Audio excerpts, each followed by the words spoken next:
have to go 2 more years without one. So. Oh, Ryan, where's Dave? Well, actually, at the rate, I want to make the joke about the state.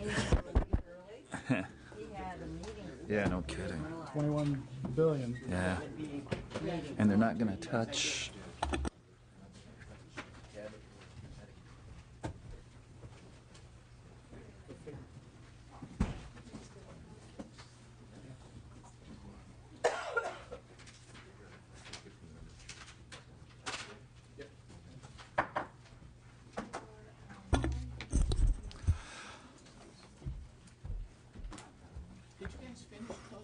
Good morning.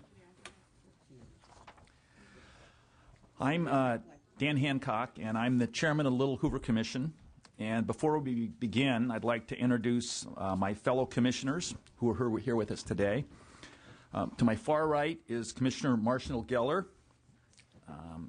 To his immediate left, coming but not quite here yet, is Commissioner Ryan Brooks. And then I have Commissioner Marilyn Brewer and our Vice Chairman Mitch Mitchell to my immediate right. To my far left, Commissioner Eloise Anderson and Commissioner Martin Helmke. Also with us today our Executive Director Stuart Drown, Deputy Executive Director and our Project Manager Carol D'Elia, and our Research Analyst Tamar Foster. This is the first of 2 planned hearings the Commission is holding to review the role of charter schools in California's public education system. In this study, the Commission will explore governance and performance of California's charter schools and examine what can be learned from charter school models in California and other states in order to improve overall public education outcomes.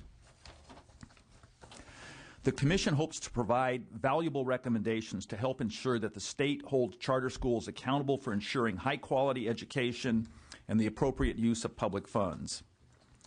This morning, the Commission will hear testimony from Greg Richmond, President, Chief Executive Officer of the National Association of Charter School Authorizers, who will discuss how to improve charter schools from a national perspective.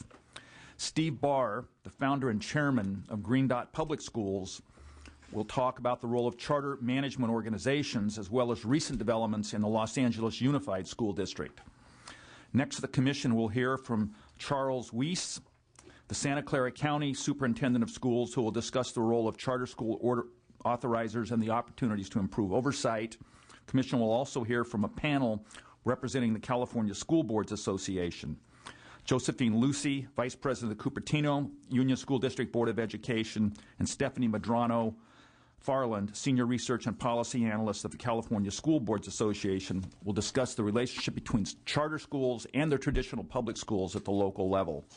Finally, Jed Wallace, the Executive Director of the California Charter Schools Association, will present opportunities for expanding accountability in the state's charter school system. There will be an opportunity for public comment following the testimony of the scheduled witnesses. Please notify our Commission staff at the desk over here if you'd like to provide comment. Today's hearing will be recorded by the California Channel. I'd like to thank the witnesses in advance for their written materials they have submitted. We've had the opportunity to review those materials, so that I would ask that you summarize the major points that you would like the Commission to hear so that we can focus additional time on discussion. And Stuart, you'll call our first witness, please. Providing the national perspective, improving charter schools and their authorizers is Greg Richmond. Mr. Richmond is President and CEO of the National Association of Charter School Authorizers. Previously, Mr. Richmond established the Chicago Public School District's Charter School Office. Good morning. Welcome, Mr. Richmond. Thank you for coming to Sacramento. Good morning. Thank you, Chairman Hancock and Commissioners. It's a pleasure to be here. My sister lives in Sacramento, so I had a chance to visit her last night. Thanks for inviting me to come meet with you and to talk about, I think, an interesting and important topic in education at this time in our country, and that is charter schools. I will do as you suggest, Chairman, and summarize some of my written comments, and really look forward to have a chance to have a conversation with you on what interests you in particular. The National Association of Charter School Authorizers is a professional membership organization, but our members are not charter schools. They are the agencies that oversee charter schools. So that could include school districts, county offices of education, state education departments, universities. In some states have independent boards that do this work. So we have a variety of types of institutions across the country that oversee charter schools, varying from state to state. We're a membership organization, and we exist to help those institutions improve their practice all around one goal, and that's around quality education for kids. As was also noted, my personal background is in Chicago, where from 1996 until 2005, I helped create and then run the charter schools office in Chicago, which ultimately turned into the Renaissance 2010 effort in that city as well. And I'd be happy to share any experiences with you on that front if you're interested. Let me just say a few words about authorizing and what NACSA believes the core functions of an authorizing agency must be. There are three core functions. One is to maintain high standards for schools. And that can happen, or should happen, both at the time of an application for a new school and at the time when a school comes up for renewal. So one of the authorizer's responsibilities is to have high standards for who gets those schools and who is allowed to continue to educate children. A second responsibility is to preserve the autonomy that those schools are entitled to. Now, that's not something that you often think about or associate with authorizers, autonomy. The folks that run charter schools often don't think about autonomy when they think about their authorizer. But the reality is, on a day-to-day basis, the agency that authorizes or oversees that school is making decisions about how much autonomy will be extended to that school or not. How many forms, how many site visits, how many requirements, how much autonomy is actually there in practice. And I think this is extremely important. I've worked in this field for 13 years and come to the conclusion that there are many important elements within the charter school philosophy, but I would suggest that the most powerful aspect of charter schools is autonomy. The autonomy at the school level for those educators in that building to know who their students are and to make the decisions to provide the best education possible for the students in their school by having that judgment at their school level. And that's what separates or distinguishes a charter school from schools run by the district, where many of those decisions are being made downtown and then being told to the school about how the reading program will work now or how math or what the schedule is, et cetera. So that autonomy in the charter school sector is what allows innovation and excellence, and on a day-to-day basis, a good authorizer is properly defining that autonomy and maintaining it. But then the third core responsibility is around protecting the students' and public's interest in charter schools. What I mean by that, the public has an interest to make sure that its money is being well spent, that it's being used on appropriate purposes or educational purposes for the betterment of the children in that school. And the students in that school deserve to be treated fairly. So that usually comes into a small number of categories of fair student treatment. It means fair treatment in the admissions process, that students truly are admitted through a random lottery process, that process is being administered fairly. In the provision of special education services, that students who are eligible for special education services receive appropriate services. And third, when it comes to students leaving the school, you might call it expulsions, but for whatever reason, if a student leaves a school, that they're doing it on their own volition and they're not being counseled out or inappropriately expelled from that school. One of the authorizer's jobs is to police or to protect students' interests in those regards. Make sure kids are being treated fairly in those schools. That's what we all want. That's what the folks running the schools want. An authorizer should have confidence that kids in the charter schools they oversee are being treated fairly. So those are the three core functions: maintaining high standards, preserving autonomy, and protecting the student and public interests. We have a set of principles and standards, and I passed out a folder for you beforehand, and in the right-hand side there's a document called Principles and Standards for Quality Charter School Authorizing. We first released this in 2004. We now have revised it a few times. You have a 2009 edition. That actually gets into the specific activities that an authorizer would do in order to achieve those core responsibilities. They fall into 4 general categories typically around application processes. How do you run a good, strong application process? Performance contracts. How does an authorizer establish clear performance contracts with the schools that it's working with? Ongoing oversight, some standards around what that should look like, and then renewal decisions.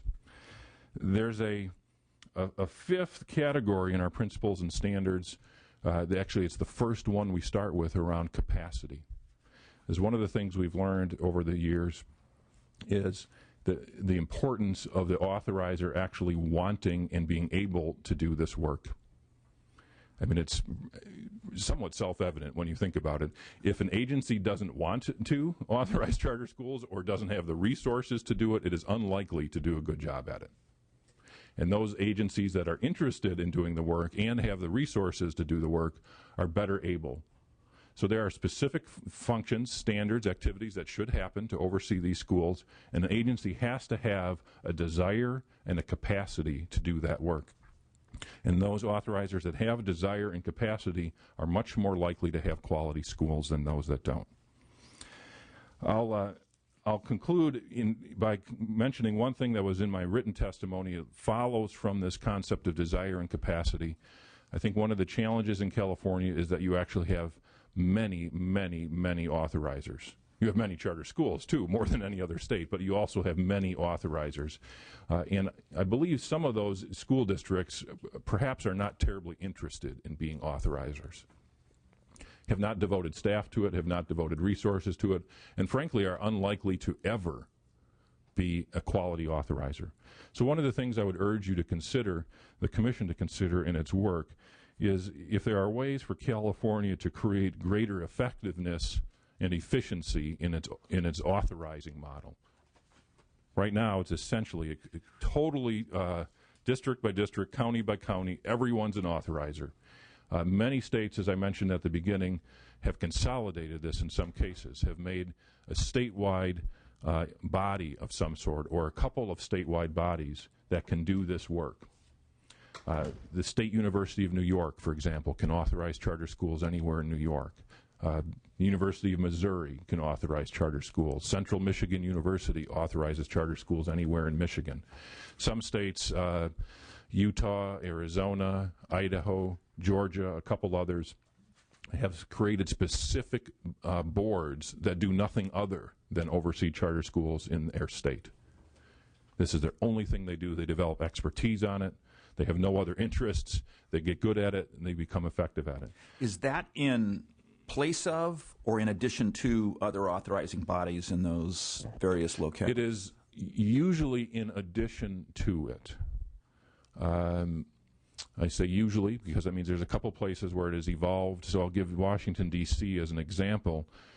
In the late 90s in Washington, D.C., both the school district authorized some charter schools, and then there was also a new independent board that only did charter schools. After about 7 or 8 years of that, the school district just decided to get out of the business. They had something like 30 charter schools. They essentially paid no attention to them. It was causing problems, and they divested themselves of that activity and shifted all those schools over to the independent board. So that was a case where now it's only the independent board that does it. But in most places, in most states, you will see the school districts still retain the ability to authorize charter schools, which I would encourage. I would not suggest you take that away. But they've also added another body which focuses on it. And is the choice to apply to the local district or to the county board or the state authorizing board, is that the discretion of the founder of the school, or is that, I mean, you got your menu of choices that you can go to? That's right. The applicant then decides which route to go. And so New York City is a good example. Now, under the mayor and Joel Klein, the city Department of Education, the school district has authorized many charter schools, and the State University of New York also authorizes many charter schools. And as an applicant, you decide, do I want to first apply to the city or the state university? And there are slight differences between how they each do it. Both do a good job, but there are some differences, and the applicant picks one or the other. In that case, there is no appeal mechanism. Because if you're an applicant, I mean, you have multiple, you can go here, here, or here. if you get turned down by one, then theoretically you could go apply. If you got turned down by the city, you could go apply to the State University of New York. So there is not an appeal mechanism like you see in many states, where it's only the district, and if you get turned down by the district, then there's an appeal. I think that's the California model. Go ahead, Marshall. They don't compete for applicants. I mean, it's not like They do not, but I will acknowledge that in one case in the state of Ohio, frankly, there are too many authorizers, and it has turned into a bizarre competition where authorizers, because they get revenue based on how many schools they oversee, they have an interest in having schools. And then, ironically, you will see that system creates a disincentive for quality, because if an authorizer decides to have high standards and close a failing school, the school just says, well, fine, I'll just go down the road. And literally that has happened. They just go down the road and get approved by someone who has lower standards. That's really the only state where that has developed in that way. So fortunately, it is not pervasive, but it is a kind of a warning sign. Make sure you don't develop something that turns into that. But from your viewpoint, in California, are people competing? No, I don't think so. Not yet. Not yet.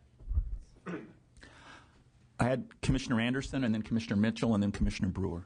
Eloise? I have two thoughts when I ask you a question. One, you talked about how high standards. What are the standards measured against the school, the local school board standards, or performance, and then, or are they measured against something else? So the question is how standards are measured. And next one, you talked about the potential student and public interest. You're interested in maintaining that, but I didn't hear the word parent. I mean, are students acting alone here? Parents may have a different interest in their students, and the parents may have a different interest in the public. And so I didn't hear them as a part of the equation, and where do they fit in? Sure. Well, on the latter, on parents, my intention was not to differentiate between parents and students. You're right, parents sometimes do have different interests in students, and legally parents' interests prevail. I, in my remarks, kind of shortened it to make my sentences more manageable length, to distinguish between the general public interest as the payer for the services, and then the students, and you would certainly could say students and families, or students, parents and families, or guardians, but then the folks in the schools, which includes the parents, definitely are part of that. So I don't mean to exclude parents by that phrase at all. Related to standards, we think NACSA believes that it is quite important that there be common standards, that the standards that are being applied to charter schools are the same, through the same state accountability system, same state standards that apply to all schools. There should be room, I think it's just good educational practice, for schools to have additional goals that might not be captured by the state standards, that they would wish to be included as part of their charter. That's fine. Schools should be free to have additional goals, but that doesn't exempt them from being held to the same common academic standards that apply to all schools in the state. So the standards should apply to all. The state standards that apply to all public schools should apply to charter schools. I could say more about that, but I don't want to go on. If that answers your question, or is there another element of it? I was thinking about Milwaukee. They start out charter schools, and I know what neighborhoods they had them in. And if I would develop standards against the neighborhood schools, they're pretty low. Mm-hmm. Well, If I develop standards against the surrounding schools, they're pretty high. Right. So what are the standards? I mean, Right. that's the question Right. I'm asking. Okay. Yeah, this is really an important question, and I would suggest that it's a question that goes beyond charter schools. It's one we should be asking about all public schools. What are our standards for our schools? What is good enough? In all honesty, when charter schools started in the 90s, in my opinion, and I was somebody who was there doing it and would say these kind of things, you'd say, well, and you describe it, and you'd say, well, and if it doesn't work, you just close it. And it was kind of a flip, you just close it. we have learned in practice that closing a school as an accountability mechanism, or under any circumstance, closing a school is extremely difficult, and it should be extremely difficult. It is not nearly as easy as we all thought it would be. If it just doesn't work, close it. And it gets into these issues about, well, what is the standard? What is the ultimate standard? And what we've seen, so if I can recast your question slightly, how bad do you have to be closed? Or rather, how a little bit above that do you have to be in order to stay open? So it is easy to say, well, apply the same state academic standards to all schools, including charter schools. But that actually doesn't tell you whether the authorizer should close the school. Because the authorizer might not be up to the standards themselves. Well, they may not be. There are also issues around parents. Well, the parents still want the school open. They will show up en masse to tell you, keep this school open. We still want it, despite what your test scores say. So the authorizers faces, honestly, what I will call weak data. And I don't mean the test scores are low. I mean the quality of data in education is weak everywhere in order to make smart decisions for any school. We're getting better. But the data is often mixed. Some scores are low, some are high, some are totally missing.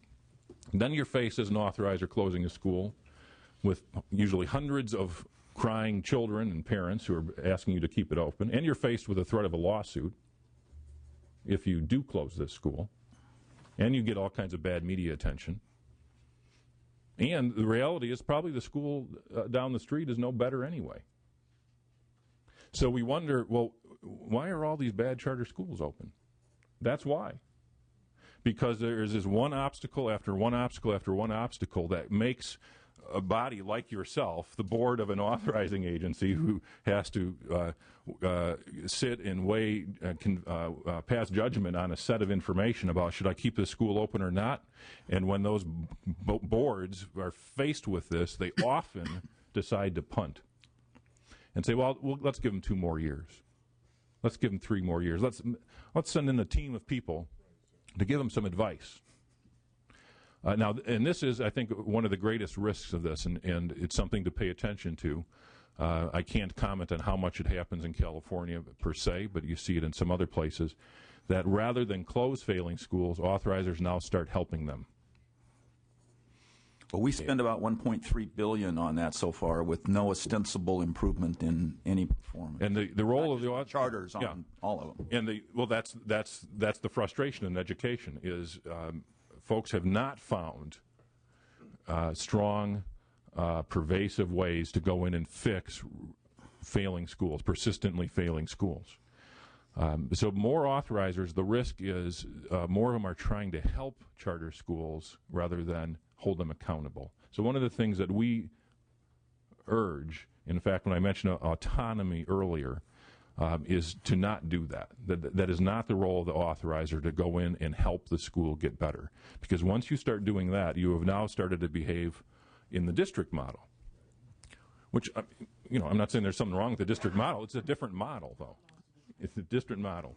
And if you start helping a school and saying, well, you ought to do the following 10 things in order to get better, and it doesn't work, well, then how do you hold that school accountable if you're the authorizer and told them how to get better? On the parent issue, most of what I've read and observed seems to me that the missing ingredient in whether a school is good or bad is the parents. And maybe you got different data, but when I looked at the community schools in Milwaukee, those schools where there were really a lot of parent involvement, I would say the academic of the kids were good. But the schools where there was less academic involvement, I'm only dealing with the charter schools, there was mediocre. Yeah. When I look at public schools that are not charter schools, high parent involvement, good outcomes. Low parent involvement, bad outcomes. It seems to me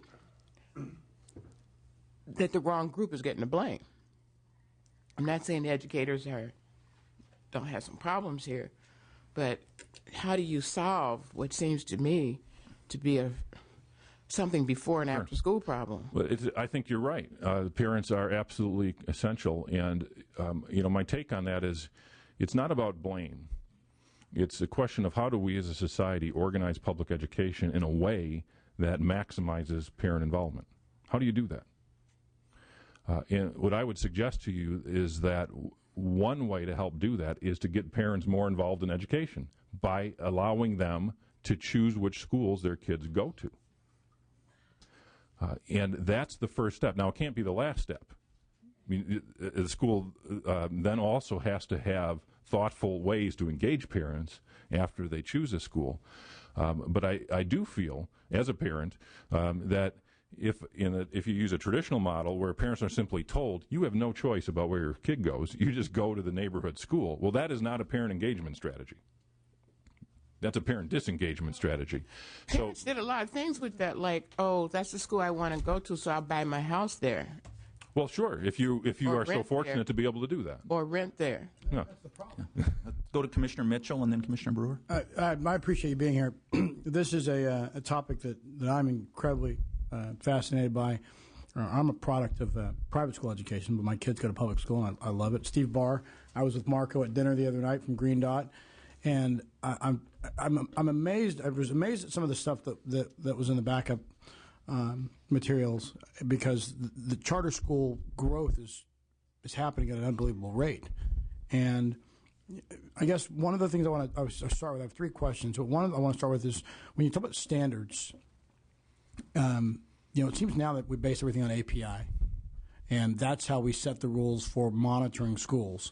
I think under current California rules, they look at 3 years worth of API. If your scores don't improve, then you can be earmarked or designated for closure, which I'm not opposed to. I think that if a school can't perform and can't get test scores to meet the API standards, then you have to start all over, and that's the way it's set up. I don't know how many times we've actually closed schools. I know of one. I know of one in San Diego, but I think that that's the appropriate way to do it. What, in terms of standards, have you looked at our API aspects and how they set those numbers, and do you support that aspect? I have looked at your API system, and would decline to try to explain it back to you. But I do think the concept of having some clear standards. So California is ahead of the rest of the nation in the fact that it has an API system, and in the charter law it talks about and this is one of the issues. Well, is that a minimum, or is that what is that number? When you get a 4, does that mean you have to be renewed, or you can't be? What does that mean? So that part is not exactly clear. But the fact that you have actually put something in the law on that is ahead of most places. One of my suggestions in my written testimony is to consider making that clear. What is the intent of that? Is that an automatic renewal if you're above 4? Or is that just the minimum threshold, and below that you can't be approved? So there's a little lack of clarity there. But I think it's good to have that in statute. But I'd go beyond that to say that my own opinion is, I would hope you would treat it as a minimum floor and have an opportunity to have additional, what I'll call smarter standards that could also be applied. I'm a big believer, the more I've done this, in the importance of kids staying in school, graduating, and going to college.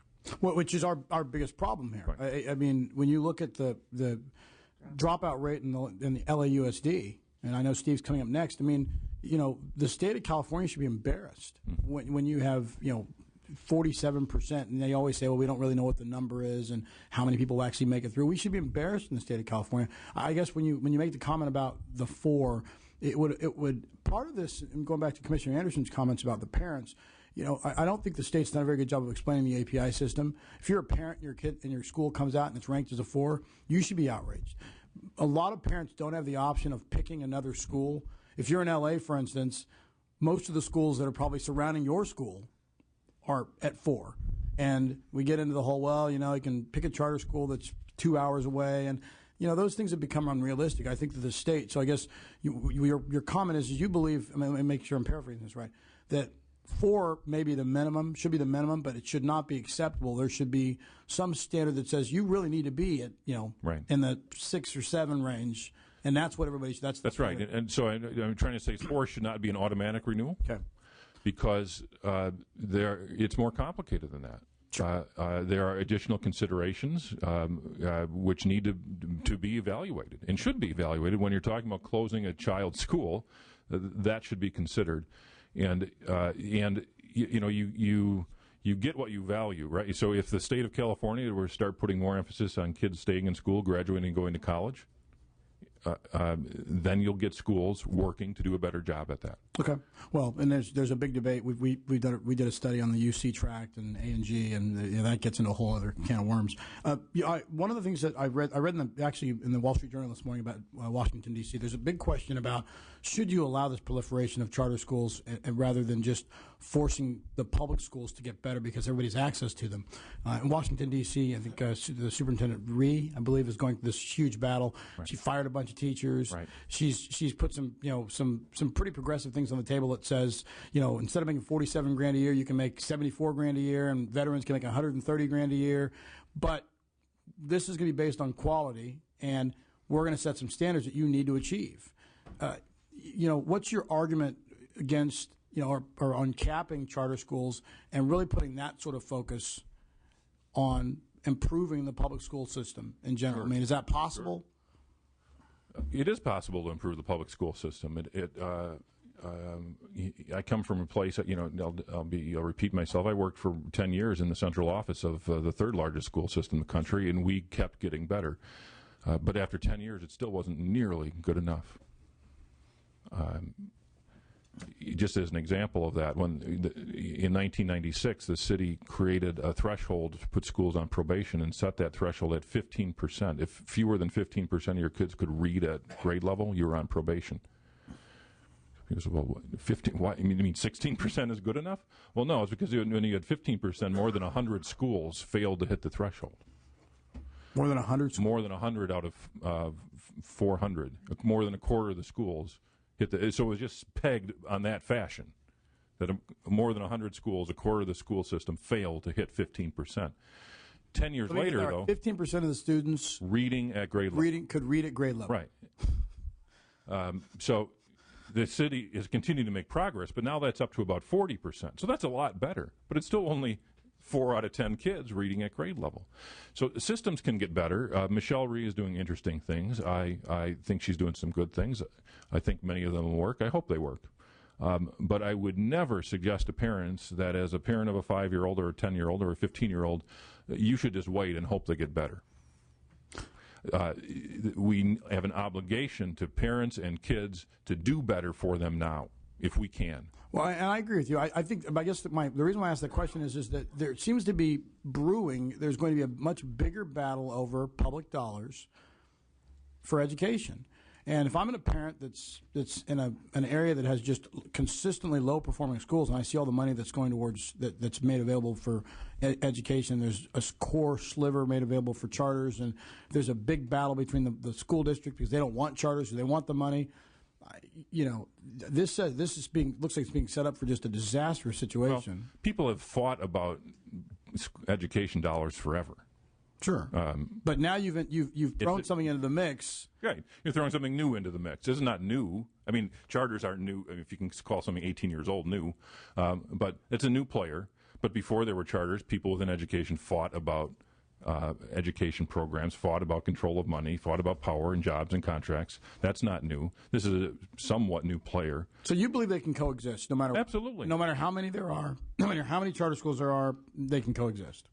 To me, the driving question is around the quality of education opportunities we're making available to kids. I don't know that anybody is wise enough to perceive what's the right number of charter schools.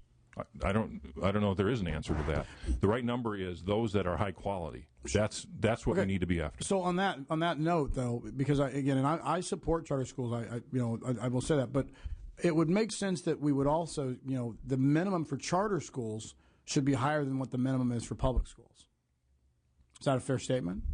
I mean, if you're gonna start a charter school, I would expect that, again, as we talked about, the 4 on API is deemed acceptable by the public schools. 6 or 7 should be the minimum for charter schools. It's a statement that a lot of policymakers would say is fair, but perhaps not a lot of parents. Because if I'm sending my a child to a school that is safe and has a 4, and you want to close it and send my child to a school that is unsafe and has a 4, well, no, thank you. So I agree with you on a kind of intellectual level, yes, but in practice, it is a much harder, when you get to school by school decisions, it's a harder philosophy to implement, to close that school in that circumstance. But I think that should be the goal, to keep getting better and to use charter schools as a way to keep getting better. We didn't do this just to have a bunch of schools that were as bad as the schools we already have. And that's it. That's why I make the comment that I think if you set a minimum that says, hey, charter schools you're going to be judged on whether you hit 6 or 7 on the API, right. And parents, know if you send your child there. When you get into the safety issue, which I understand, that it mixes it up. So I have one last question, Marshall. Do you want to add something in on this point? I'm sorry, I just have to ask one question. So you're saying that basically one of the reasons you would send a child to charter school is for safety, isn't it? I'm saying that's what many parents will tell try to you. make public schools safer. You should try to make Instead of public schools wasting a lot safer. of Absolutely. money and time this and isn't, energy. but it isn't. To me, it's not an either or. Well, okay. I mean, you should try to make public schools safer. You should try to make their graduation rates higher. You should try to make their absolutely. Well, it should be demanded. I agree with Marshall that again, if you're sending your child, if your child's at a school that's a 3 on the API, and you send it to a charter school that's a 4, that to me is absurd. I would expect more out of the charter school, or you go to the school district and you demand, look, this is an unsafe situation. So, I know that's easier said than done. My last question is, I was surprised to learn that you don't have to sign a contract if you're a charter school that kind of ties you to some sort of academic performance or some sort of output that you can be judged by. In California. So are we the only state that Not the only one, but almost the only one. We're the largest one. Absolutely. So have you heard why this was even acceptable to begin with? Why you wouldn't be forced to? Sure. And let's see if I can try to tie a couple things together in my answer to this, including the last question as well as my recommendation earlier about to urge you to consider creating a statewide authorizer. Well, and while you're answering, let me just tie the second part of this question in. Is statewide authorizer? My question is on the contract piece. That's question part A. But part B, would it make sense that you had regional qualifiers? Sure. That you break the state into maybe 5 regions, and you have regional qualifiers, and then the state ultimately becomes the appeals process. But at least those regional qualifiers can look at all of the schools within a region. So I think that would make some sense. The key, there's a couple keys in this, and I'll try to tie together. One is that you want an agency that actually builds some professional expertise in doing this work. Most authorizers of charter schools in the country oversee 1 or 2 schools. And they're doing it begrudgingly in some instances. And begrudgingly. Yeah. So this is a different kind of activity than overseeing traditional schools, and different skill set, different practice. So if you're a school district with 30 of your own schools and then 1 charter school, why on earth would you invest the capacity, the resources to build expertise for 1? Well, you don't. You just kind of go along, and whatever happens over there happens. Sure, but you're allowing the waste of public dollars. That's right. Which is unacceptable. So by having what I'll say a state or a regional body that doesn't oversee 1 or 2 schools, could oversee 10 or 20 or 30. In fact, at the back in your folder, there's another booklet around some data. On page 12, we have some information around the staffing ratios. And it's just logical. The fewer schools an authorizer oversees, the less efficient they are in terms of dollars per school, staff per school, the less efficient they are at doing it. So if you create a statewide or a regional body, it becomes more efficient. at its work and develops more expertise. But here's where I'm going to try to tie this together with some of the other concepts. They are also viewed as being fair by the schools, or more fair than a school district. So why aren't charter schools in California required to have a contract? Well, it's because originally they would be contracting with school districts, and that was viewed as being unfair. That's the competition. That's the enemy. Well, they can't have these schools be required to sign a contract with their opponent. That was the concept. Why wouldn't it have been with the State Board of Education? Well, the state board isn't the body that authorized the school. The school district is. So it could be done that way as well. But the state board is at more than an arm's length distance from each individual school. But that was to your question as to why. Well, it's because it was viewed as not being an appropriate role for a school district to have the power to sit down at a table and demand concessions from the charter school. Okay, but you would agree that this is something that probably should be fixed somehow. Yes, I think it's important. The presence of a contract actually ties in a lot of these things we've been talking about. What are the standards for closing a school? Mm-hmm. What's the process? Once you sign that contract, you know what it is. So if you don't have a contract, you're never it just becomes a free-for-all. Okay. And the ability to close a school where it has no contract, where there's not a document, a legal document that both parties signed that says here are the standards and here's the process, well, then it becomes wide open for interpretation and lawsuits, which, again, is a reason why a school district is likely to say, or the general counsel of the school district is likely to say, we're not spending money on that. Just renew their school. Well, which again is why there's the proliferation of charter schools should be a worrisome situation for California unless we start to have contracts tied to the charter schools. Because again, it's just you're going to be throwing good public money down the drain with again, I don't care if you have the right intent.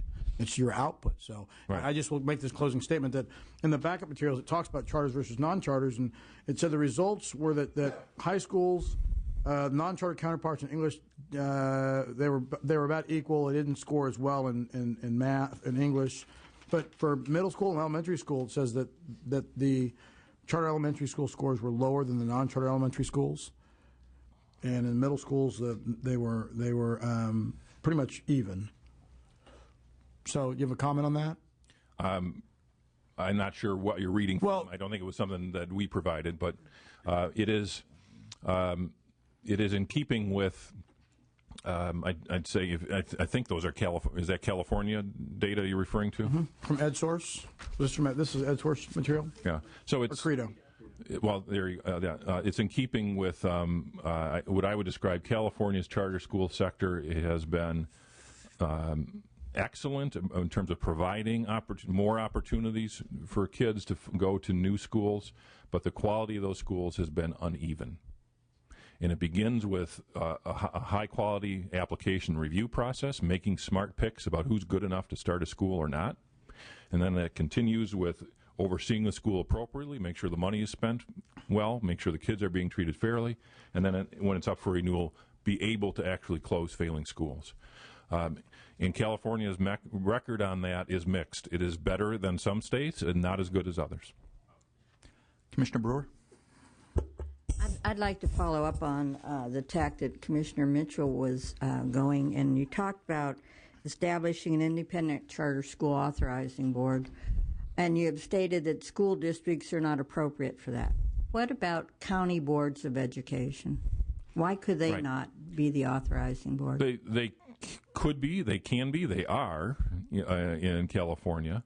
I don't want to say school districts or county offices of education are not appropriate. Mm-hmm. I used to do this for a school district. I mean, I was a school district authorizer, and we did a good job at it. I'll just say that it's unusual for a school district or a county office of education to want to really excel at this. And across the country, if I just broaden it a little bit, or even within California, San Diego, for a period of time when charter schools started, the school district was opposed to charter schools. And then Alan Burson came in and made them a strategy, and then they did a better job. And then a new leader came in and became less interested in them. Something similar happened, in Miami. It used to be a strategy of the superintendent of Miami years ago. New person comes in, well, that's all overboard. So that kind of instability, which is inherent in school districts, school board elections, is unavoidable. That new people come in, and it's out with the old guy strategies and in with my strategies. And that is not conducive to stable quality over time. I know, but after 18 years, you would think that public school and charter schools could learn to coexist. There's enough to go around for everyone. You would think. That hasn't happened. Sometimes it happens, and other times it doesn't. And my point is, let's not rely on that as the only way to do it. In that, if a district or a county does want to do this job, terrific. Let's let them do it. But a school, a charter school itself, should not be dependent on that vacillation about whether this year or next year there's somebody in that office that wants to do this job. A school and the public wants to make sure every charter school is overseen by a quality authorizer, someone's doing a professional job. And so what I hear you saying in your comments, that with the advent of charter schools, the competition has not caused public schools to sharpen up what they're doing. That's my opinion, that competition is not an extremely common motivator in this space. Now, other people might agree, and I just say that from my experience. Yeah. An example of it, again, I spent 10 years in the central office of a big school district. In all that time, we were opening charter schools, thousands of kids leaving district schools into charter schools. In all those years, 10 years, I had one call from a principal at a district school about the fact that a kid left her school. And it was to complain that they didn't fill out the paperwork right. It wasn't because they were trying to figure out, how do I keep these kids in my school? I might be a cynic in this regard, but I often felt the traditional schools were happy when some of these kids left. Well, class size reduction. Class size reduction. And honestly, usually they are the problematic families. These are not the best families that are having a good experience in the district school that leave to go to the charter. It's usually the families that are not having a good experience and are causing problems. So the district schools were fine, go. So that's not really an effective competition strategy to drive improvement. But I will say innovation does occur. There is learning from one school to another. I don't think it occurs as much as we'd all like it to happen. But schools do learn from each other slowly over time. So that has happened. That has improved things across the system. But I don't ascribe much of it to this notion of competition. Okay, and just a couple. Go ahead. Of the over 800 charter schools in California, how many are members of your organization? None. None. Because I don't have, my association is not an association of schools. It's of the agencies that oversee them. I see. I should have had the exact number. Not as many as I would like. Actually, not very many. A dozen. Charter management organizations? No, my members are across the country, our school districts, or in other states, state education department will do this, or a university will do this. But my answer is, in California, we only have, I think, about a dozen members, and it's those that do more of this rather than fewer. So, Los Angeles, Oakland, but those school districts that have one charter school, well, they're not interested in being a member. And then my last question is, of the charter schools that exist, what percentage of them have special ed students? I'd say almost all of them, okay. But I'll answer your question differently. I actually see this as an important subtext within the charter world in many ways. So one of the things I did when I mentioned earlier around on a day-to-day basis, an authorizer oversees schools. When I did this in the Chicago School District, I would get calls periodically from parents about questions or concerns or problems in a charter school. Sometimes that was about special education. So here are the things I've learned from that experience. One is special education in this country overall doesn't work very well, in my opinion. It's focused on inputs, paperwork, minutes, not on learning. And there are great shortages of people who want to teach in this, and there are great shortages of resources to serve those kids well. And those exact same problems plague charter schools in the exact same ways they plague district schools. So special education is a problem. And it is a problem for everyone, no matter what type of school you are. In response to that, charter schools do things like not classify as many kids as being special ed. Under the theory, well, why should I? I'm not getting more money for it. I'm not getting any more help for it. I can't find a teacher for it. Many of them think, well, my program is better anyway. My regular program is a better program. That's why the family came here. So they don't see a purpose for doing all the paperwork. And it'd be hard to argue with them on that. Yeah, sometimes those kids are better off being mainstreamed. Right. So I think that is a very common reality in the charter sector, that it's kind of people, both families and schools, just opting out, saying that whole special ed regulatory framework just doesn't work, and we're just not connecting to it. That is not to say that charter schools, that there aren't problems and that everything is fine and you shouldn't think about it. It requires attention. So when I mentioned earlier about a job of the authorizer is to make sure kids are treated fairly, that's one of their jobs, to make sure kids that have special education needs are being treated fairly, are not being counseled out. It is not appropriate for a school, a charter school or any school, to say to a child, unless the child has severe disabilities, to say to a child, well, I just can't help you here, so you got to go. That's not appropriate. It's not acceptable. The job of a school is to teach kids, to serve kids, to not teach them. So we have to make sure that that doesn't happen. But you also then have to make sure that that charter school gets the resources it needs to teach the child.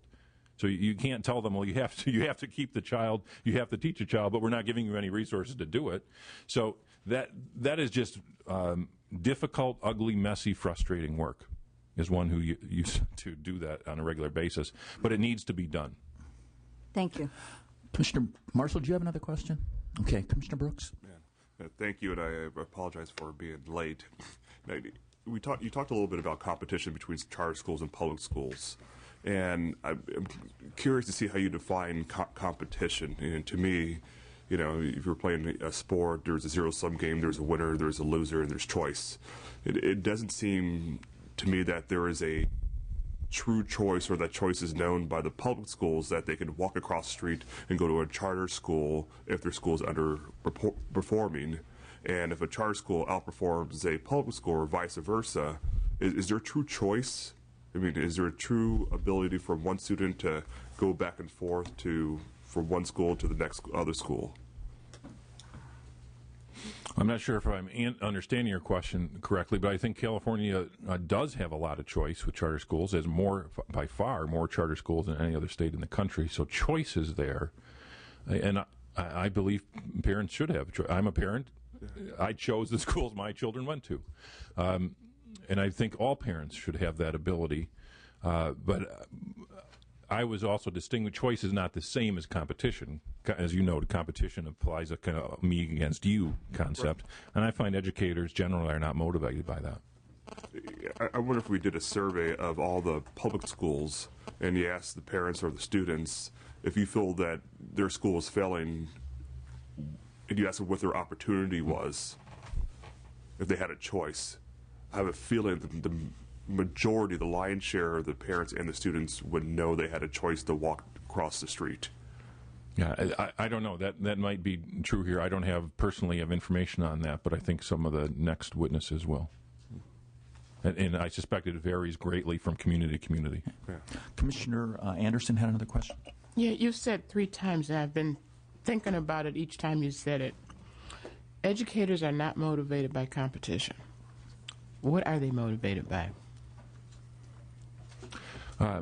I find my experience, educators are motivated. I'm talking about individual educators are motivated. They are in this field not because they're trying to get rich, although everyone likes to be paid well, but they are motivated by kids learning. That's why they're in it.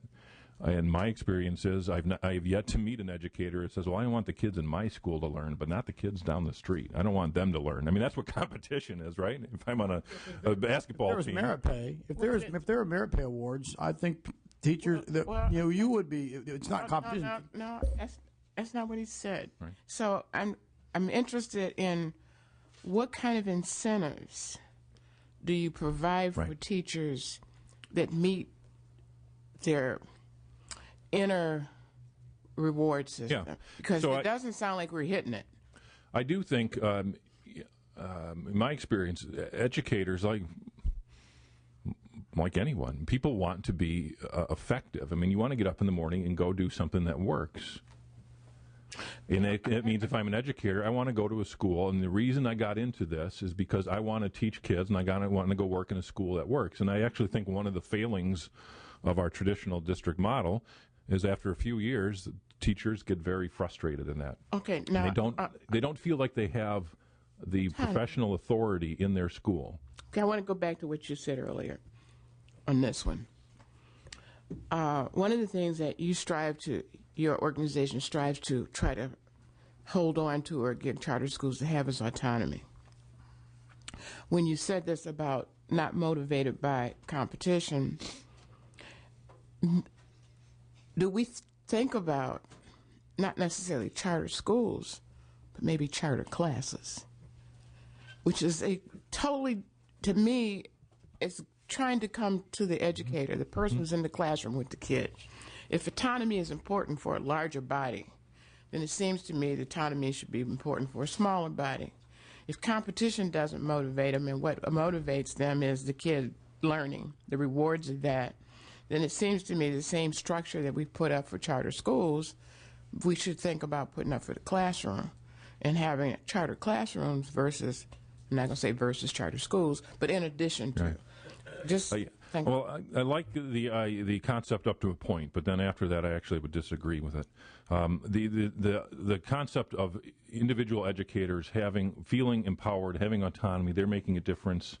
Their knowledge as an educator is being put to good use. That's extremely important. But I would hate to say that that's classroom by classroom, because I actually think the unit of effectiveness in education is the school, not the classroom. Not only the individual teachers. Schools work together holistically and well or not. And those teachers rely on the other teachers in the school, rely on the administrators, rely on the other staff, rely on parents. Schools work together as a whole or not.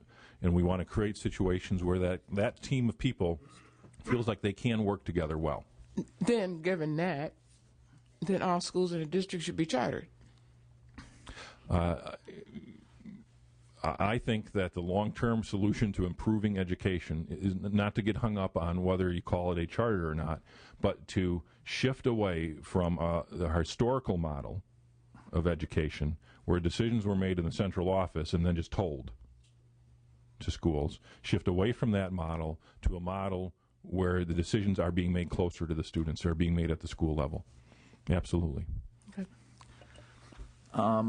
Couple of just questions I wanted to close with. Kind of a general question. What's the current, from your perspective, the current status of the relationship between the charter school establishment and the teaching establishment in the country? Because that tension just seems to permeate the debate. I would say that perhaps 5 years ago, on a scale of 0 to 10, if 0 was as bad as possible and 10 was as good as possible, 5 years ago we'd be at a 0, and today we're at a 2. Maybe, and the reason why it has improved, a couple of reasons. One you'll hear from next, but one is Randy Weingarten, who is now was the president of the UFT in New York and now is the head of the AFT in the whole country, really went out on a limb about 5 years ago to start a couple charter schools in New York City. because she saw this as a professional development opportunity for her members. She saw it as a way, honestly, I think, to get out from under the control of the district and have her members start their own schools. So when she created a couple of charter schools, that was huge. Fighting Superintendent Reed. Well, she is not perfect. None of us are.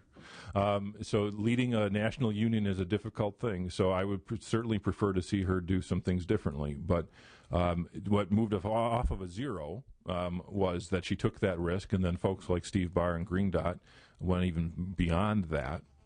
And started opening schools, purposely saying, we can have a union, we want to have a union. I'll tell you, a couple weeks ago I was in New York City, and I asked a friend to recommend to me a school I should visit. And he said, well, go to the Renaissance Charter School in Queens. So I did. And I toured the school. It was a great school. And then at the end of it, we sat down and was talking to the two people who led the school, and they said, oh, by the way, we're a unionized school, always have been. Since 1994. They've been part of the UFT. So do they have their own independent contract? Or are they part of a master agreement? I don't believe they do, although Steve might know that. But the reason I mentioned that, and in fact, I then had a reporter call me with a similar question about unions, and a couple days later, I said, the reality is that in the policy world, in the media world, we like to talk about this. We like to make sides and pit one side against the other. It's entertaining, But I just visited that school for 3 hours, and they don't wake up in the morning and think I'm a unionized school. They think they like. I think the reason why it's not just a media issue. I mean, obviously Steve's going to come up, right, and they've done a good job creating their own independent union.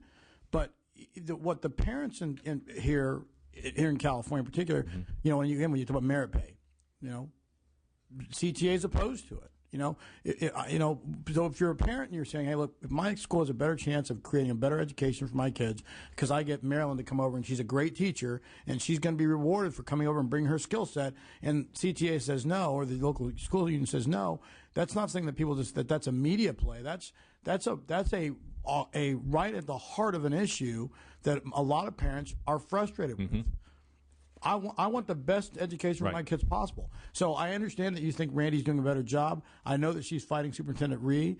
But what I'm hearing you say also is that Randy has set it up where if you abide by our rules, then we can have a great relationship. But if you don't, we're going to have some controversy. I think that those are all fair statements. The other just thing I wanted to follow up a little bit, and I've heard this, but I think kind of a lot of the efficacy of charter schools, parents speak with their feet and the kids speak with their feet.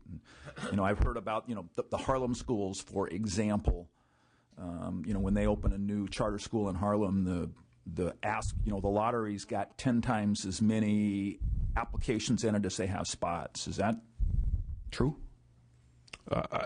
Is it specifically true in that case? I don't know. I bet it is. It is. That is very common to have long waiting lists at charter schools. Doesn't that say something? Absolutely. Well, it says that there's a long waiting list. It says more than that. Yeah. And then, and so if you've got a long list of applicants for the charter school and there's a lottery, are there criteria to get on the list? I mean, does it require a parent to say, yes, I'm going to participate? And is there sort of a contract between the parent and the student and the school that requires the kind of involvement that Commissioner Anderson was talking about, that sort of traces good outcomes? Right. This is another interesting and important, and it does get to your question. How do you increase parent involvement unless you ask parents or even require? How far can you go on this? So it's, I wish I could tell you there's a bright line. This is the line, that's it. It's a matter of judgment about, in my opinion, about what's an appropriate level of parent involvement to require. So I would find myself in this when I did this in Chicago, and if a student got in the school, I think it's totally fair to say to parents, if you want to come to our school, fine, but come and learn what our school is before you sign up, because it's supposed to be a good match.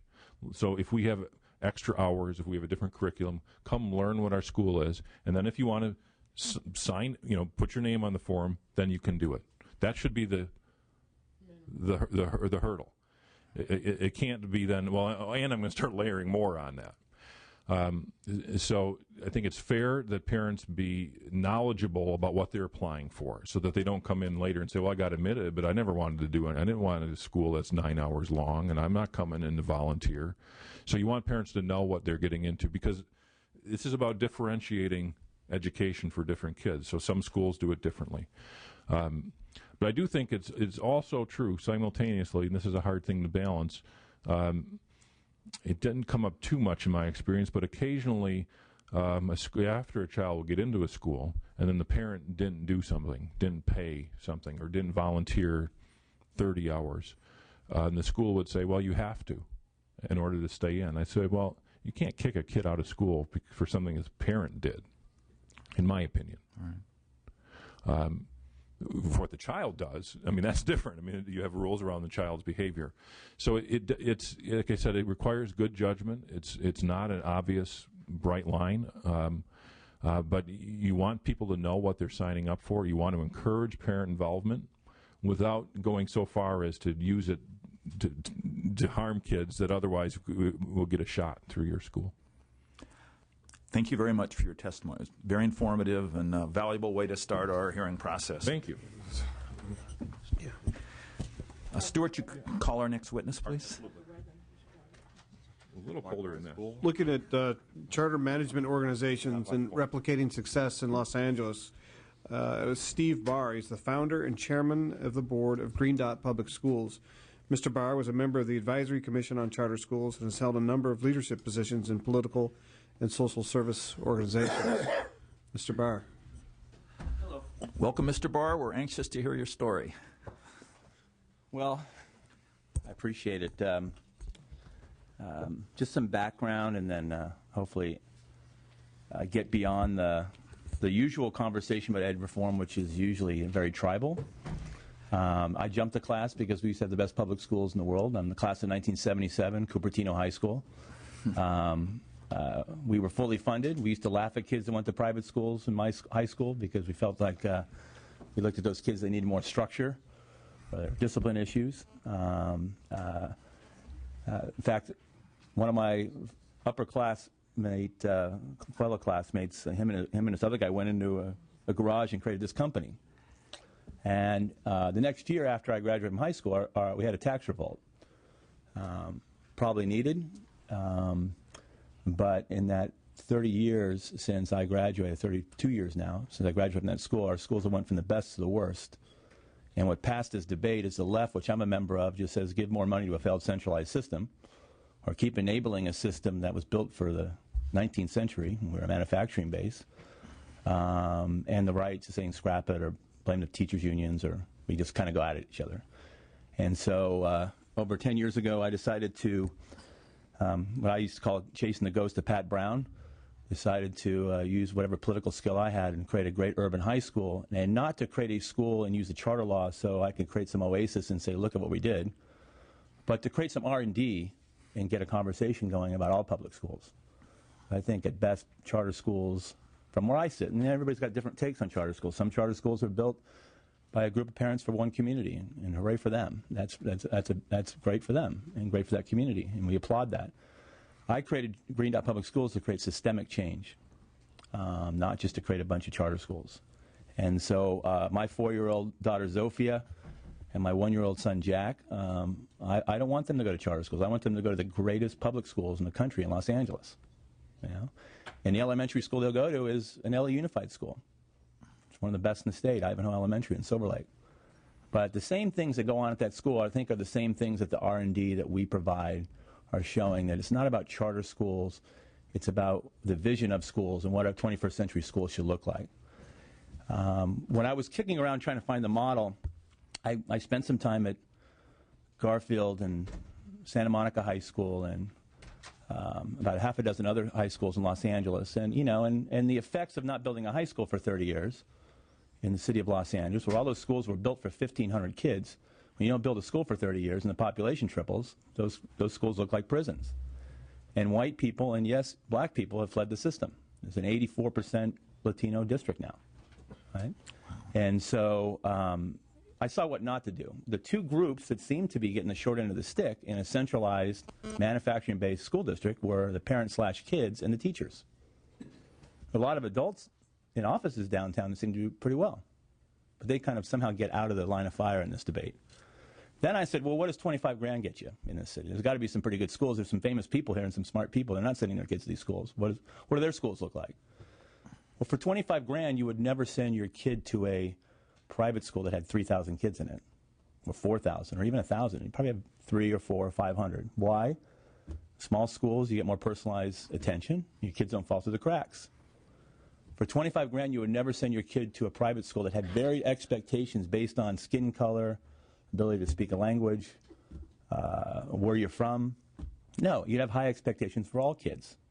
And if my kid's behind, get him up to speed. That's why I'm paying you 25 grand. So small and high expectations. If I sent my kid to a school for 25 grand and I found out half the money or even more than half the money didn't make it into the classroom, went to go pay for an office building or several office buildings filled with people who can't explain what they do, you would take your kids out in a second. You want the dollars in the classroom. Your product is the teachers and the tools they need to educate your children. So those are common values.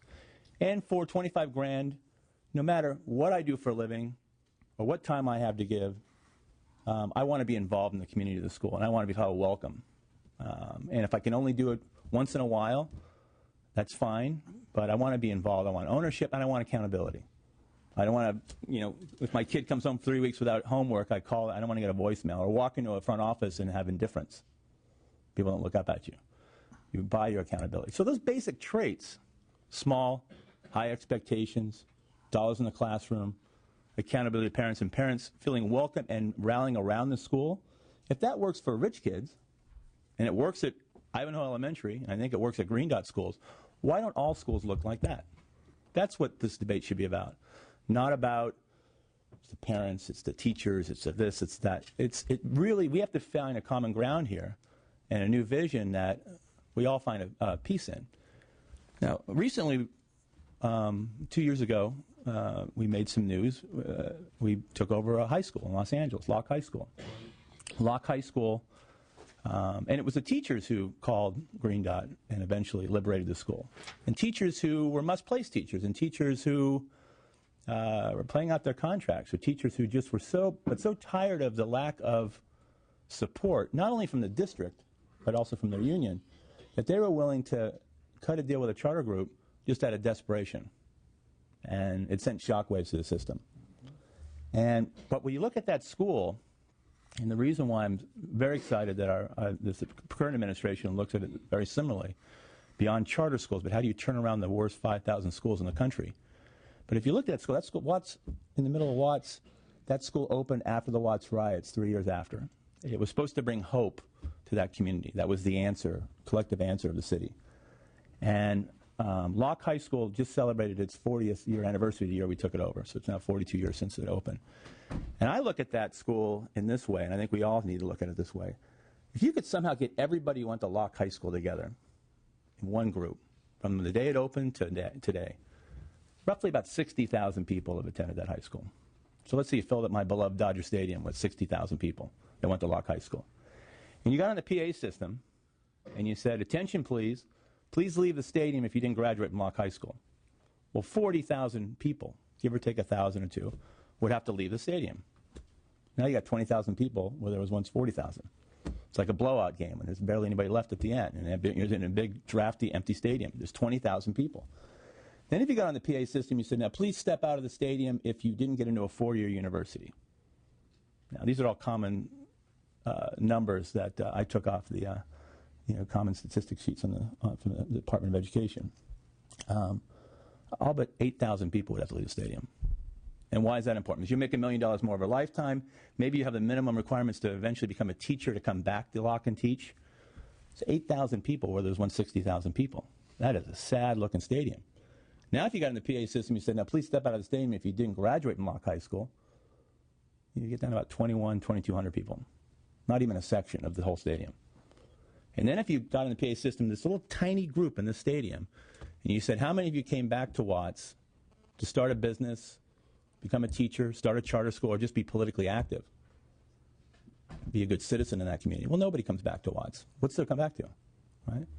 The problem is we have 30 Locke high schools in Los Angeles. The problem with this state, there's a lot of Locke high schools, a couple hundred. The problem in this country, there's thousands of them. So I look at that issue and I look at that community and I say, well, what box store moving in there? What gang intervention project? What one charter school could do in that neighborhood to create the change that's needed in that community? And why is it important to me? Because my city and our way of life is affected by it. It's not just those kids, and isn't that sad? Until we fix this thing, we can flood the money in the markets and create interest rate rises and fluctuate the market of housing starts and all that stuff. And that's nice. That's in the margin. But until we fix that infrastructural issue. Now, to fix that infrastructural issue, you can't do it with a bunch of tribes warring each other. So this debate always gets back to the same thing. I'm part of sometimes the charter school tribe. And then there's the teacher union tribe. And then there's the academia tribe. That's my least favorite. They study all the other tribes or align with one tribe or another to help enable this tribal back and forth. I think the parents are the problem tribe. There is the business. I run a business, so I know how to run schools tribe. And they have all these tribes. And as long as they're warring, it doesn't get fixed. We need alignment. We need a vision that creates that kind of alignment. And the debate always kind of reminds me a little bit of, I'm a basketball fan. So I've always been a Laker fan. As long as I've been alive, I've been a Laker fan. And the Lakers have always been great. Even when they're down years, they recover quickly. They only have one expectation, which is championships. They've always had great ownership. They've always find the best general manager and the best coach available. And they have a culture of excellence. If you're a mediocre player like Trevor Ariza, you can come into that system and you become a star in that system. Your first-year player like Andrew Bynum, they don't match you with an okay mentor. They find a Hall of Famer to mentor you, Kareem Jabbar. Now, I also live in a city that's got the Clippers.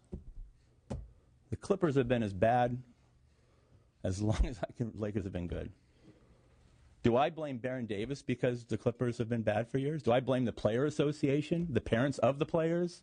Do we get into tribal war for pointing fingers? No, leadership. Yeah, well, who's on the top? It goes right to the top.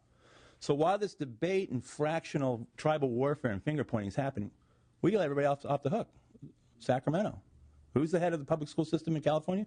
Well, the governor, superintendent of public instruction, and then the rest of us are kind of in our little war. Even the way we put this commission together, you got some tribes gathering here, and they're all going to make their case for or against one of the tribes, which is charter schools. And so we spend $8 billion a year in Los Angeles on public schools, $50 billion a year in the state, $500 billion nationally. Is it the money? I mean, I don't know. I mean, I don't think so. I think that we need more money and resources where it belongs. So the R&D that we try to provide at Green Dot are the following, and then I'll entertain and hopefully have a good conversation. Small is better. I only want great schools that I want to send my own kids to. And I can tell you after 1 year at Locke High School, if I had to choose my local public school in my upper middle class neighborhood of Silver Lake or Locke High School for my 4-year-old, it would be Locke High School in a second. Because in that school, my kid would be in a 9th grade class of 150 kids. In that school, they would have AP classes second to none in the state. We have 3 schools in the U.S. World News Report's top 100 schools in the nation. All of them are above my beloved Cupertino High School, which is down in the 500s, I think. So, and they would be around people who look different from them, which I think is an important thing if you live in a city like Los Angeles. But my kid would never fall through the cracks in that school. Every adult would get to know everything about them.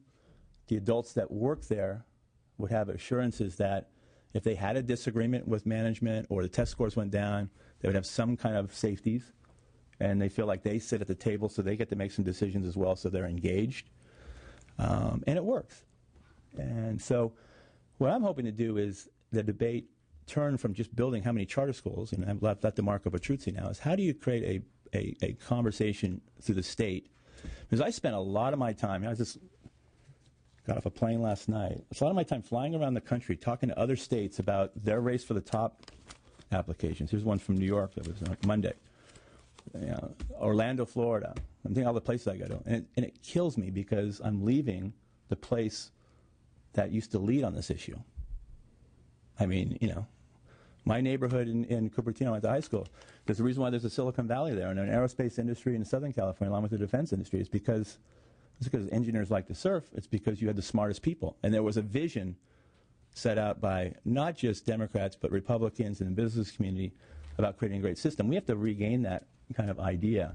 And, I hope our conversation's not less about, well, we heard that charter schools here go down a little bit more, and and really talk about how you actually create a 21st century vision of a school and how we scale that up.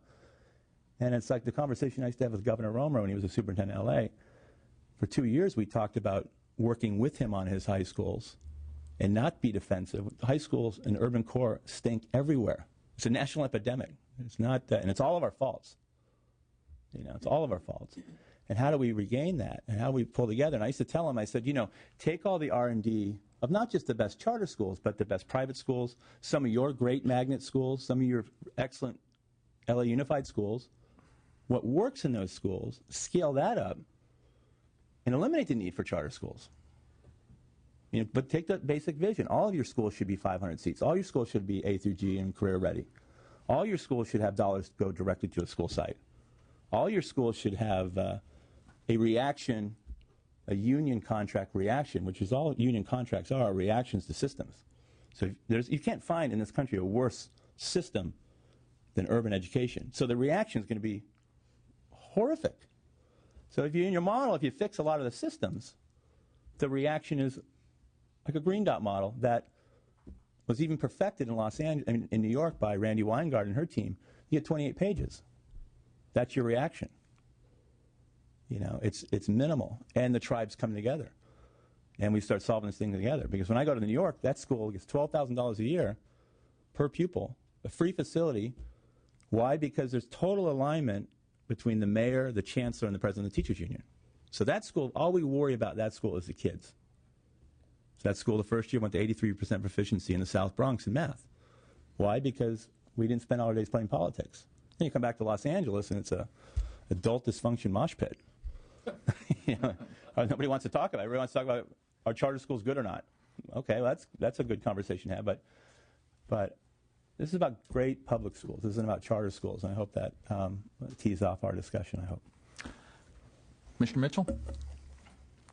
Mr. Barr, it's a pleasure to have you here today. Obviously, I've watched Green Dot. You and I have met, and I've walked through the classrooms at the school downtown. And I guess I have three questions. One, following back to the first speaker, on the issue of contracts and whether or not they are a necessary component of charter schools. That's my first question. The second question is there's a lot of focus on LAUSD and how big it is. It's the second largest school district in the country. Can it really be reformed? And I guess you oversee 10 schools. 20. 20. That's right. 10 in is it 10 in LA? 10 in Los Angeles? 19 in LA. 19 in LA. In South Bronx. Yeah. Okay. Is it possible to look at LAUSD and to break it up into quadrants where instead of LAUSD overseeing this huge mammoth, that there is a much smaller focus into these quadrants to improve it? And part B of that question is does the LAUSD school board, do they look at your best practices and think about how they could implement in LAUSD because you are having such success? That's the second question. And then the third question is deals more with what the discussion was on API. You guys are obviously achieving on API, and what are your thoughts on the API system? So the first one on contracts, we don't have contract. We like to be very clear about what our vision is. Mm-hmm. So when kids come into our school, they fill out a questionnaire because also we don't have any data on them in the district. When you're at times warring with the district, you don't have a lot of files, and then we don't trust the file keeping of the district anyway. We took over Locke High School. We walked into the attendance area, file cabinet from the year before. There were 4,600 files from the year before of students. That means 4,600 customers came through the turnstiles. The attendance was 2,600. So you have a lot of like, wow, okay, either they're losing a lot of kids, or they're, you would never adopt that system, so you've got to create your own system. But I think most importantly, you just need to know that I think every stakeholder needs to know what the vision of the school is, so it's clear. The second part... But that is that to hold the school accountable, though, or not? No, not to hold the school. I mean, contract with a district? Well, no. I mean, we talked about contracts. I mean, that you don't have to have a contract that you're judged by for charter schools in California. Yeah. So, I mean, I know obviously in your schools you establish the vision and the expectation. You want people to have a higher expectation. Yeah. But you're saying that then maybe a contract isn't necessary for that. Well, that's what a charter is an accountability contract. You're calling your shot. You're telling the authorizer, this is what we're going to do. And the original belief of one of my mentors, Gary Harvey, who created one of the first charter laws here, the idea was you have to do better than the school district. Okay. I mean, I believe in that totally. Okay. The second part of it is what was the second? LAUSD, and should you break it into smaller quadrants, best practices? Of course, you should break it up into 1,500, 500 seat schools, managed by a 21st century management team. I mean, so the argument always goes, LAUSD is just too big. And I used to hear this argument, and when I was starting Green Dot at the time, we weren't in a borderline depression, and I say, it's funny because you can throw a rock in Venice and hit a Starbucks. In fact, you could sit on Main Street and throw a rock from a Starbucks and hit another Starbucks. Yeah. Is it too big? In fact, they were building a Starbucks every day up until the last 2 years in this country. Is it too big? I mean, it's huge, but the way they manage it, and there's some certain things, when I go to speak at business classes, I can throw this one out there and pretend like, and kind of shock people into thinking I know something about business practices, but there's some basic values. When you go to a Starbucks in my neighborhood in Silver Lake, they have the same people who work there since I bought my house 6 years ago. Why? Because they're taken care of. They have health benefits. And Starbucks spends more money on health benefits now than coffee. So if you've worked there for 20 hours or more, not only you get covered health-wise, but your partner, married or not. They get to make decisions. Some days I walk in, they're playing Miles Davis. Sometimes they're playing Lyle Lovett. They make the decision. It's not piped in some centrally, or they put the red couch next to the green couch, or how they feel like they have some say, at least in some of the culture of the school, of the store. And they have high expectations. Their coffee is pretty good. It's not as good as Pete's, but it's pretty good coffee, right? So I mean, there's some basic things there that obviously have spillover. And as a former community organizer, it's the same kind of value system. You want people to feel ownership at the site to get them motivated. And it can't be fake, because people can see through fake. You want to have a common vision. So, I mean, you can manage LAUSD very nicely, and we actually wrote a whole plan for the district when Governor Romer was there called the Bain Plan, of how you could, this once-in-a-lifetime opportunity of building all these brand-new schools in Los Angeles could be places where you take the most overcrowded schools, because those were the targets of where the schools were being built, and decentralize into what we're doing at Locke, replacing a centralized dropout factory with 6 or 7 small autonomous schools, not small learning communities. That's a buy-off of the concept, is you got to follow the money, where the dollars from the state come to a school site, and they have some strict non-negotiables and some oversight and help with the financials, but they own the budget. And they have to fulfill an A through G, and they have to do a lot of things that we say you have to do as part of our mission, but they have ownership over the budget. It doesn't go to a school district where it gets cut 6 or 7 ways, and then you get your 50% after the district gets their 50% vigorish. It all goes to a school site. What was Romer's resistance to this? Well, I mean, LAUSD, and this is the rub. This is the conversation you want to have. I mean, I once heard Marlene Canner, I'm the president of the LA Unified School Board, and we have 100,000 employees, and I was sitting in the audience thinking, well, wait a minute. UTLA has 40,000 members, so there's 40,000 teachers and 60,000 other. Yeah. Now, of course, you need some principals and some bus drivers and some but who would invest? Would you invest in a $25,000 private school that had 40% of the money went to teachers and the 60 other? I mean, you would never, ever. That model is, the problem is those adults are very well organized. No, the problem is if you incorporate your charter principles by breaking it into smaller and giving them autonomy, some of those people would make some decisions to get rid of some of that 60,000. A lot of patronage jobs would be lost. Mm-hmm. The problem is a lot of those folks belong to Democratic clubs. They belong to, they voted for Obama. They're in the churches. And where do they go? Well, you got to make a decision at some point. Are we a Jobs Act or are we an educational system? Yeah. And so there's got to be, at Green Dot, 70% of our budget goes into teachers, 30% to support those teachers, including principals in our small back office. That's the rub. So, Governor Romery said when I walk out the door, I got 40 unions outside. Now, the one most powerful union are getting jobbed by that scenario. The problem is there's not always alignment between the membership and the leadership.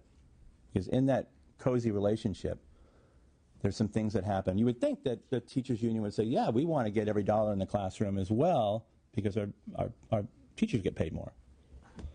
But what the union contract protects in that centralized union contract is the ability for teachers to pick where they want to teach. I don't want to teach at Locke. That's crazy. I'm going to teach in my suburb over here.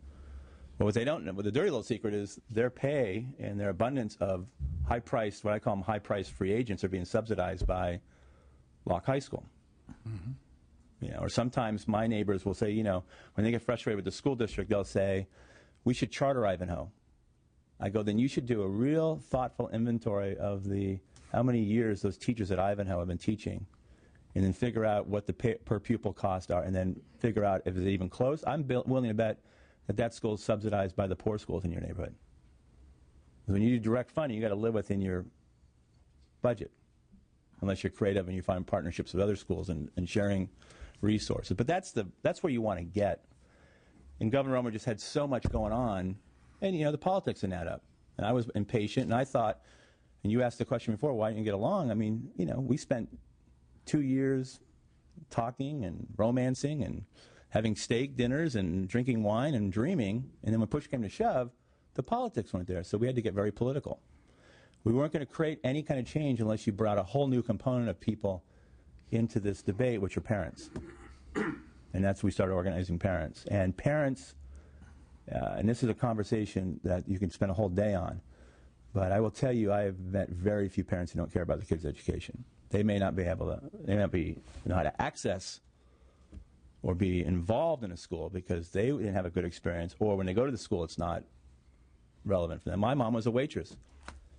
If her only chance to participate at Cupertino High School was the PTA meeting every third Thursday of every month. Well, she was working. So the school would probably deem her as an uninvolved parent. My mom was waitressing that second job so we could afford the apartment to go to Cupertino High School. She was very involved. And most of our parents do their hours because they feel ownership over the school. And the people we serve, most of the people we serve are just people just risked everything to come to this country.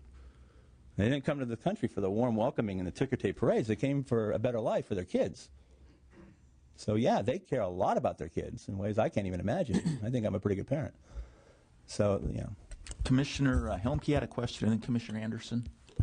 I have sort of a group of school finance kind of related questions, and I'll just do a bit of a core dump and see how much sticks.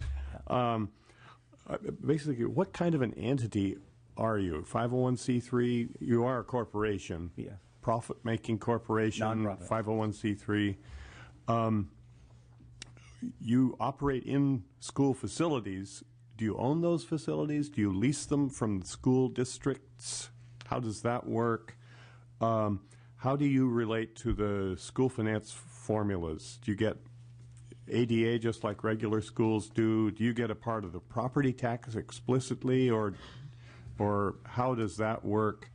Are you involved in school bonds, school bond elections, the proceeds of school bonds? When you need to get one of your facilities re-roofed, how do you manage that? Where do you go? Who do you talk to? And I guess finally, when the citizens of a school district are dissatisfied, they can run the school board out and get a new school board. Do they have the same sort of recourse with you, and how would that work? Yeah.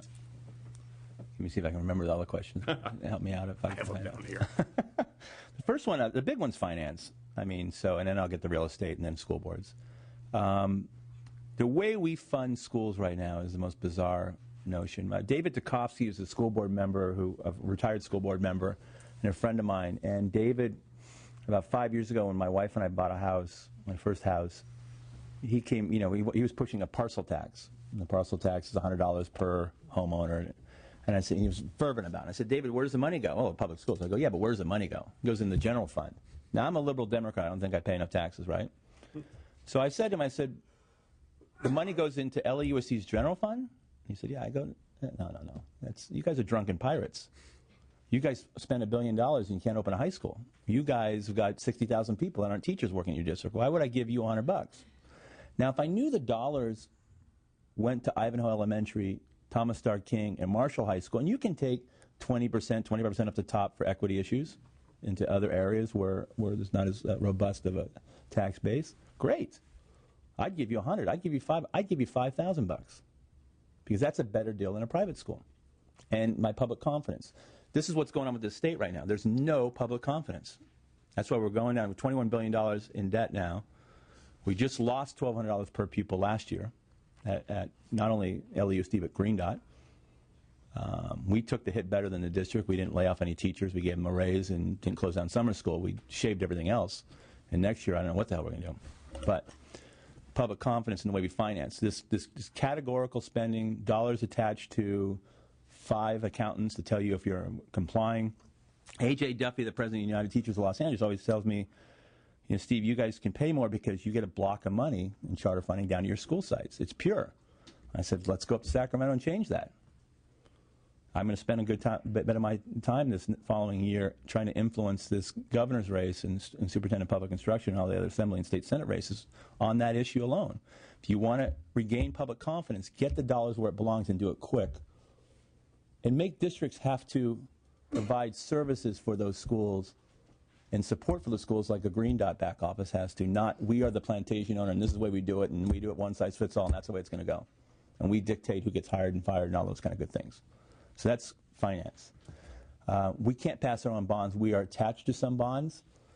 In L.A., to get the Eli Broads and what I call the Opera Wall crowd and all these people that, to get them involved, in a bond campaign, you got to cut off a little side of that for charter schools. And there's not always a lot of follow through on it.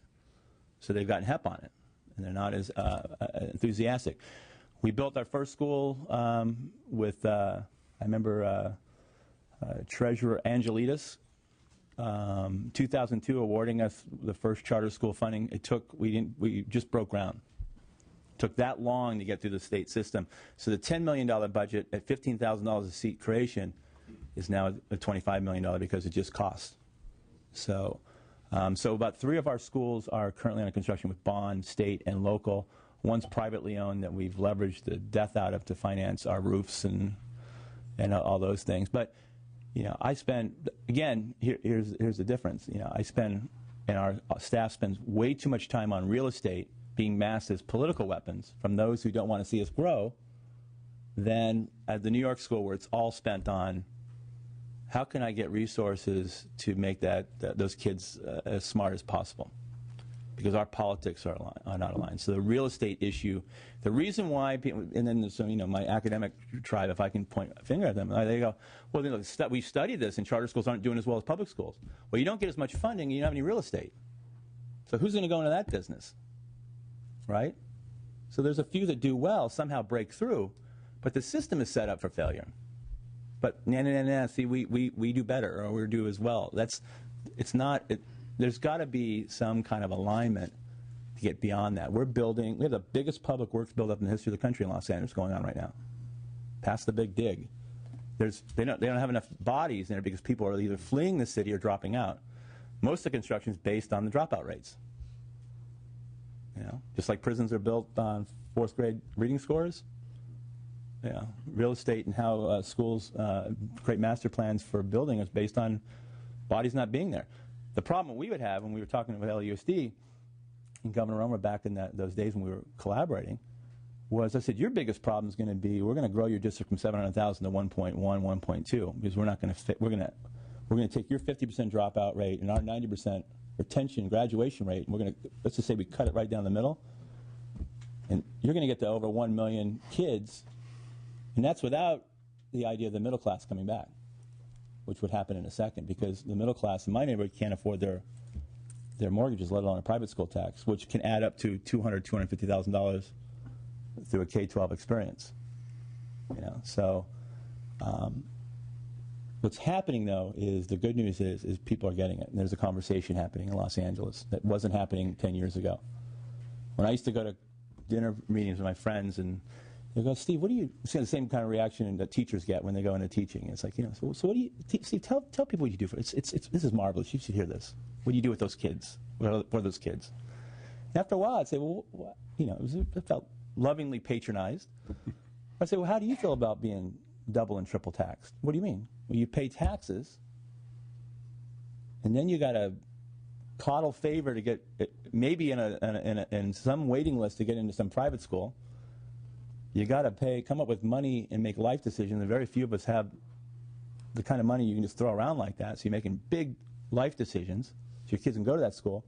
And then push comes to shove, they aren't even that good at schools. You're not getting what you really pay for, but your kids at least aren't going to that public school.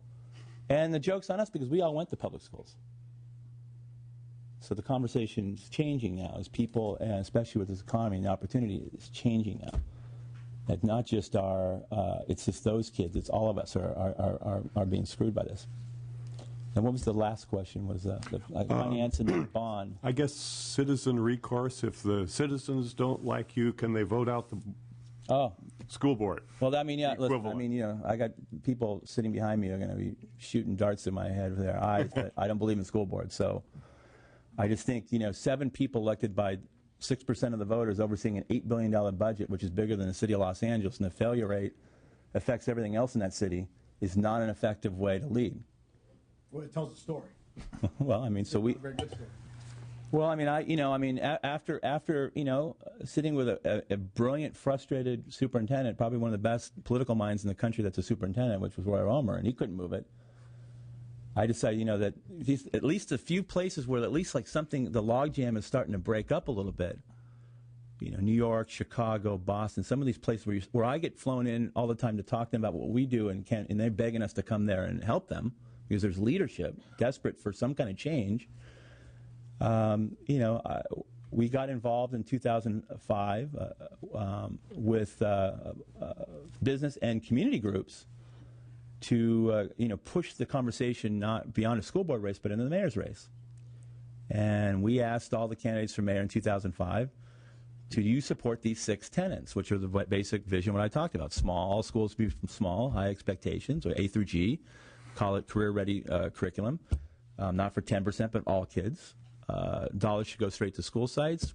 You know, we should bring in our unions to help with that and partners, but we all work for the parents, not for each other or what psychic income I occur, but we're here to serve those families. And that parents should volunteer in the school. And then also schools should all be part of the community beyond 330. A different set of adults should come into those schools and provide services for that area. And they all sign that. And then the way to get there would have to be mayoral control. And for 3 months, previously a mayor's race had never been anything more than just who takes more money from what interest group, and crime was about a real conversation about what makes a great city. Because I know when I move into a town or a neighborhood, your first conversation is, what are the schools like? You know, and so we had a robust conversation, and Antonio Villaraigosa was elected, and I'm sure it wasn't something he really wanted to do. It wasn't like his vision, but we organized parents and made it an issue.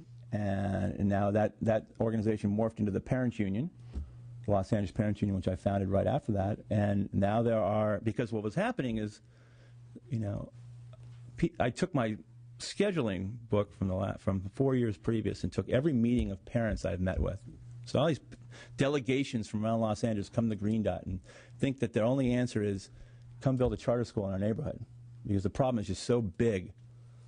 You just get a charter school. And most of those delegations were coming from middle class and upper middle class neighborhoods. Entitled parents. So I went to them and I said, somewhere along the line, we got screwed up on our messaging. This is not about charter schools. This is about creating a great school district. It's easier to organize, get involved in these races, and back this vision and create demand for it than to build a charter school. Charter schools are very difficult to pull off. And so that became the parents' union. So Yoli Flores Aguilar, when she ran for school board, she did not have an event where there wasn't at least 50 to 100 LA Parent Union people with their T-shirts on. And they weren't just brown and black, they were white and yellow and everybody. And, in that campaign, she committed to and said when she was sworn in that I will back this notion of decentralizing small schools, and then did it. So now I'm a big fan of school boards, at least for the time being.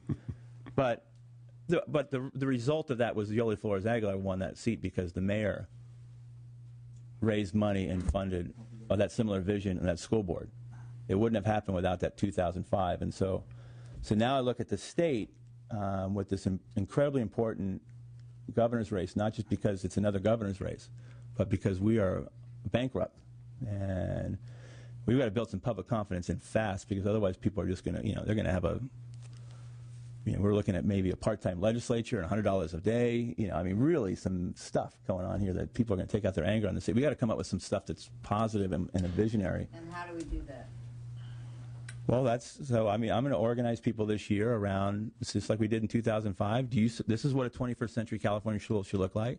The fastest way to get there is all public schools should have charter-like funding, and make this, so that you're not dealing with the middleman, which are these school districts, which are sucking the energy and resources away from school sites. And we have had to update that way school districts provide services. I think Commissioner Anderson had a question. Yeah, earlier in your discussion, you talked about leadership and you used the basketball team as your example. Yeah. Because I want to go down the organizational structure route with you. When I hear you, I hear autonomous schools. So I understand that. But what I don't hear from you is how do you change the structure so that you can have, I'm going to say, single leadership? Because in California, you have, in some cases, a bifurcated, some cases a trifurcated, in some cases a quadrificated, and in some cases a octificated leadership. So you have all these entities that have something to say about education that are not talking about the same thing, or at least they don't sound like they're talking about the same thing. Then you have a structure underneath these mostly elected leaders in terms of people who set policy at the state level, people who set policy at the board level, people who set policy at the school level, which I don't know if they all make sense or not for the kid, and I'm assuming somebody who sets classroom policy as well. So my question to you is, what should the organizational structure that supports this autonomous school look like? Because to say the governor ought to lead when the superintendent of public schools is the elected official, just like he is. So he has limited leading power. He or she has limited leading power. The school board, superintendent of schools has limited leading power because they don't have the power to purse. The legislature does. So my concern is, how do you structure a structure that allows for an autonomous classroom to function in a way that has the leadership support that I hear you saying that you think ought to be there? Yeah. Okay. And brilliantly put. So there's two places that leadership, and then how you get there. I see it. I mean, first of all, I think you got to know what you're working towards. So what's always missing in the education debate is a lot of acronyms, theories get thrown around, and the parents the average person just gets overwhelmed by the phraseology, which you think is purposely done. We know something and you don't. How do you break it down into something that's relevant? So I can knock on a door in Boyle Heights or in Beverly Hills and say, you want a small, safe school in your neighborhood that will prepare your kids for college, and all the dollars are going to go to the school site, and we work for the parents. Well, that's okay. How do we get there? So that you have to start with what the vision is, then how do you get there? On a state level, parents need to understand that these are not unempowered people. The state superintendent of public instruction this afternoon could fly down to Los Angeles, walk up to LA Unified, and take that school over, that district over, period. Because it's been failing for 20-something years under no... Nobody's done it. Why not? Listen. Hey. Well, yeah, when it was going bankrupt, they took, but they didn't go because, listen, there's 90 school districts in the state of California that are beyond performance improvement 5. So take out the bully, take out the biggest one, and fix it, and that's what I've advised my old friend who's a superintendent of public instruction. He said, well, there's a capacity issue, a public will issue. Go create it. Okay, I mean, hey, I'm over here. We'll help you. I had to go get a bunch of teachers to sign a petition to take a school over that should have been closed and restarted years ago. The good news is we have a president now who spent 3.5 years in the south side of Chicago during the Reagan Revolution, which was incredible, and you spend that kind of time in a neighborhood like that, or Watts, or Inglewood, or any of those neighborhoods. It doesn't take long to figure out what needs to happen to change that neighborhood, what infrastructural valve needs to happen, and now there's some money being put out there and held out there, and it's the amazing amount of change in state legislature just from having the pot of money in this race for the top fund, which some people dig in and say that, but I mean the change has happened. Now, how do you decentralize power? At Green Dot, up until a year ago when I was the CEO, now I'm the chairman, still a lot of those parents have every parent I give my home number to. Every parent has my home number. And what I used to do is go out and knock on every door. Now all my principals do that same thing. Not because I told them to do it, they just saw the value of it. When Locke High School, the year of transition to Locke High School, principals knocked in Nickerson Gardens and in Jordan Downs with their teachers, bringing cookies, knocked on the door and said, I'm your principal, want to introduce yourself, here's my cell number, here's my home number, this is what we're going to try to accomplish, let me know if I can ever be of service. Now, for a parent who's never had anybody knock on their door and offer them anything, who goes to the school site and is treated like the least important person on the org chart, and they taste democracy for the first time, that is I tell you, that's how you get people. And parents feel involved immediately, and they will kill for that school after that. And then when they show up at the school, they're not, sometimes we go volunteer and do stuff, and it's not time well spent, so you don't go back to that place. I don't have a lot of opportunities to volunteer, but when I go and volunteer and it's thoughtful and it's respectful, you can't get me away from that school. So that alignment at a school site where you're really focused on this is what we're trying to accomplish, and it's very obvious to the kids, to the parents, to the local officials, and hopefully all the way up the chain. This is what we're trying to accomplish, and everything's subservient to that vision. Then you can align org charts accordingly. And we need to shed some things and make some really tough decisions. Yeah. Commissioner Brewer and then Commissioner Geller. Thank you for being here. This is not a facetious question, okay? We all know that the education system is broken. Mm-hmm. The Ed Code stands 5 feet tall. You have the vision, and you have the model that works.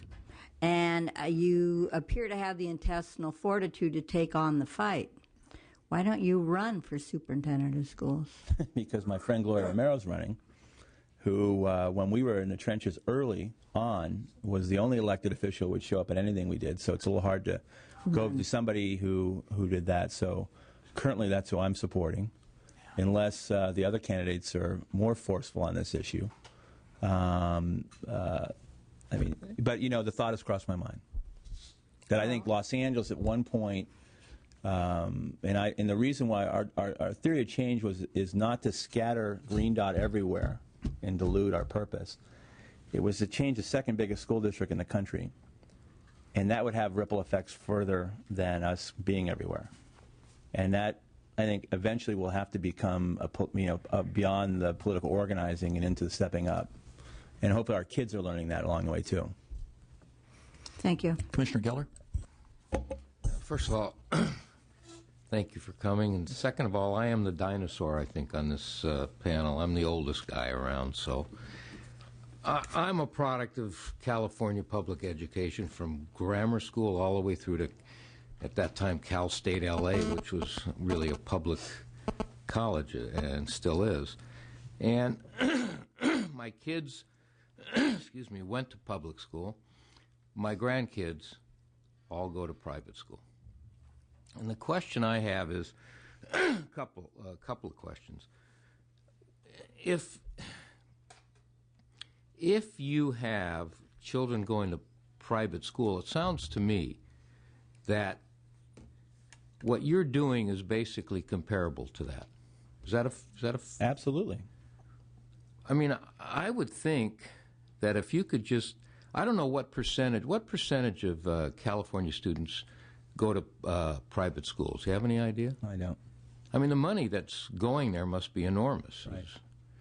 I mean, if you could just get a percentage of those to start to look at going to what you're doing, I mean, it would alleviate some of the financial strain you'd have. Is that it?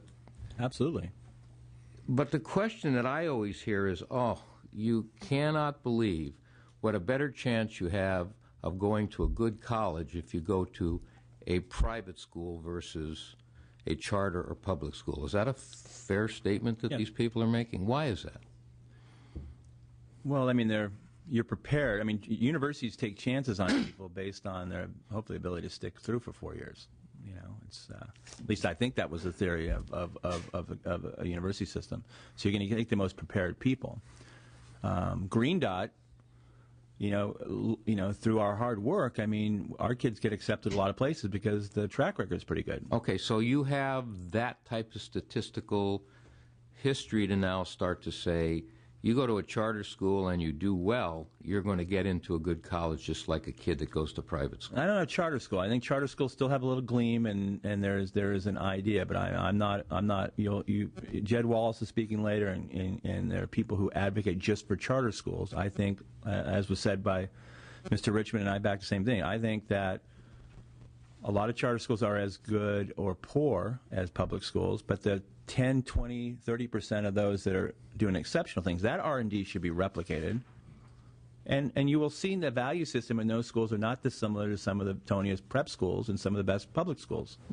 Like I said, they all have that value system of high expectation, all the adults pull along, good leadership. The work conditions are as such that you'd want to teach there. You're treated well as an employee. And so those values are the important thing. I think our schools provide a lot of college acceptance based on our performance. Okay. Thank you. Yeah, Getting back to your, it's interesting. The conversation always happens, and I fall into it too. The good old days of the. Yeah. So the Cupertino High School where I went, they used to. I remember teachers saying that 20% of you are going to go on to college and do well, and 20% of you we can't do anything for. And the vast majority, as long as you can read or write, you can make a nice living, buy a home, and send your kids to college. And that system worked at that time.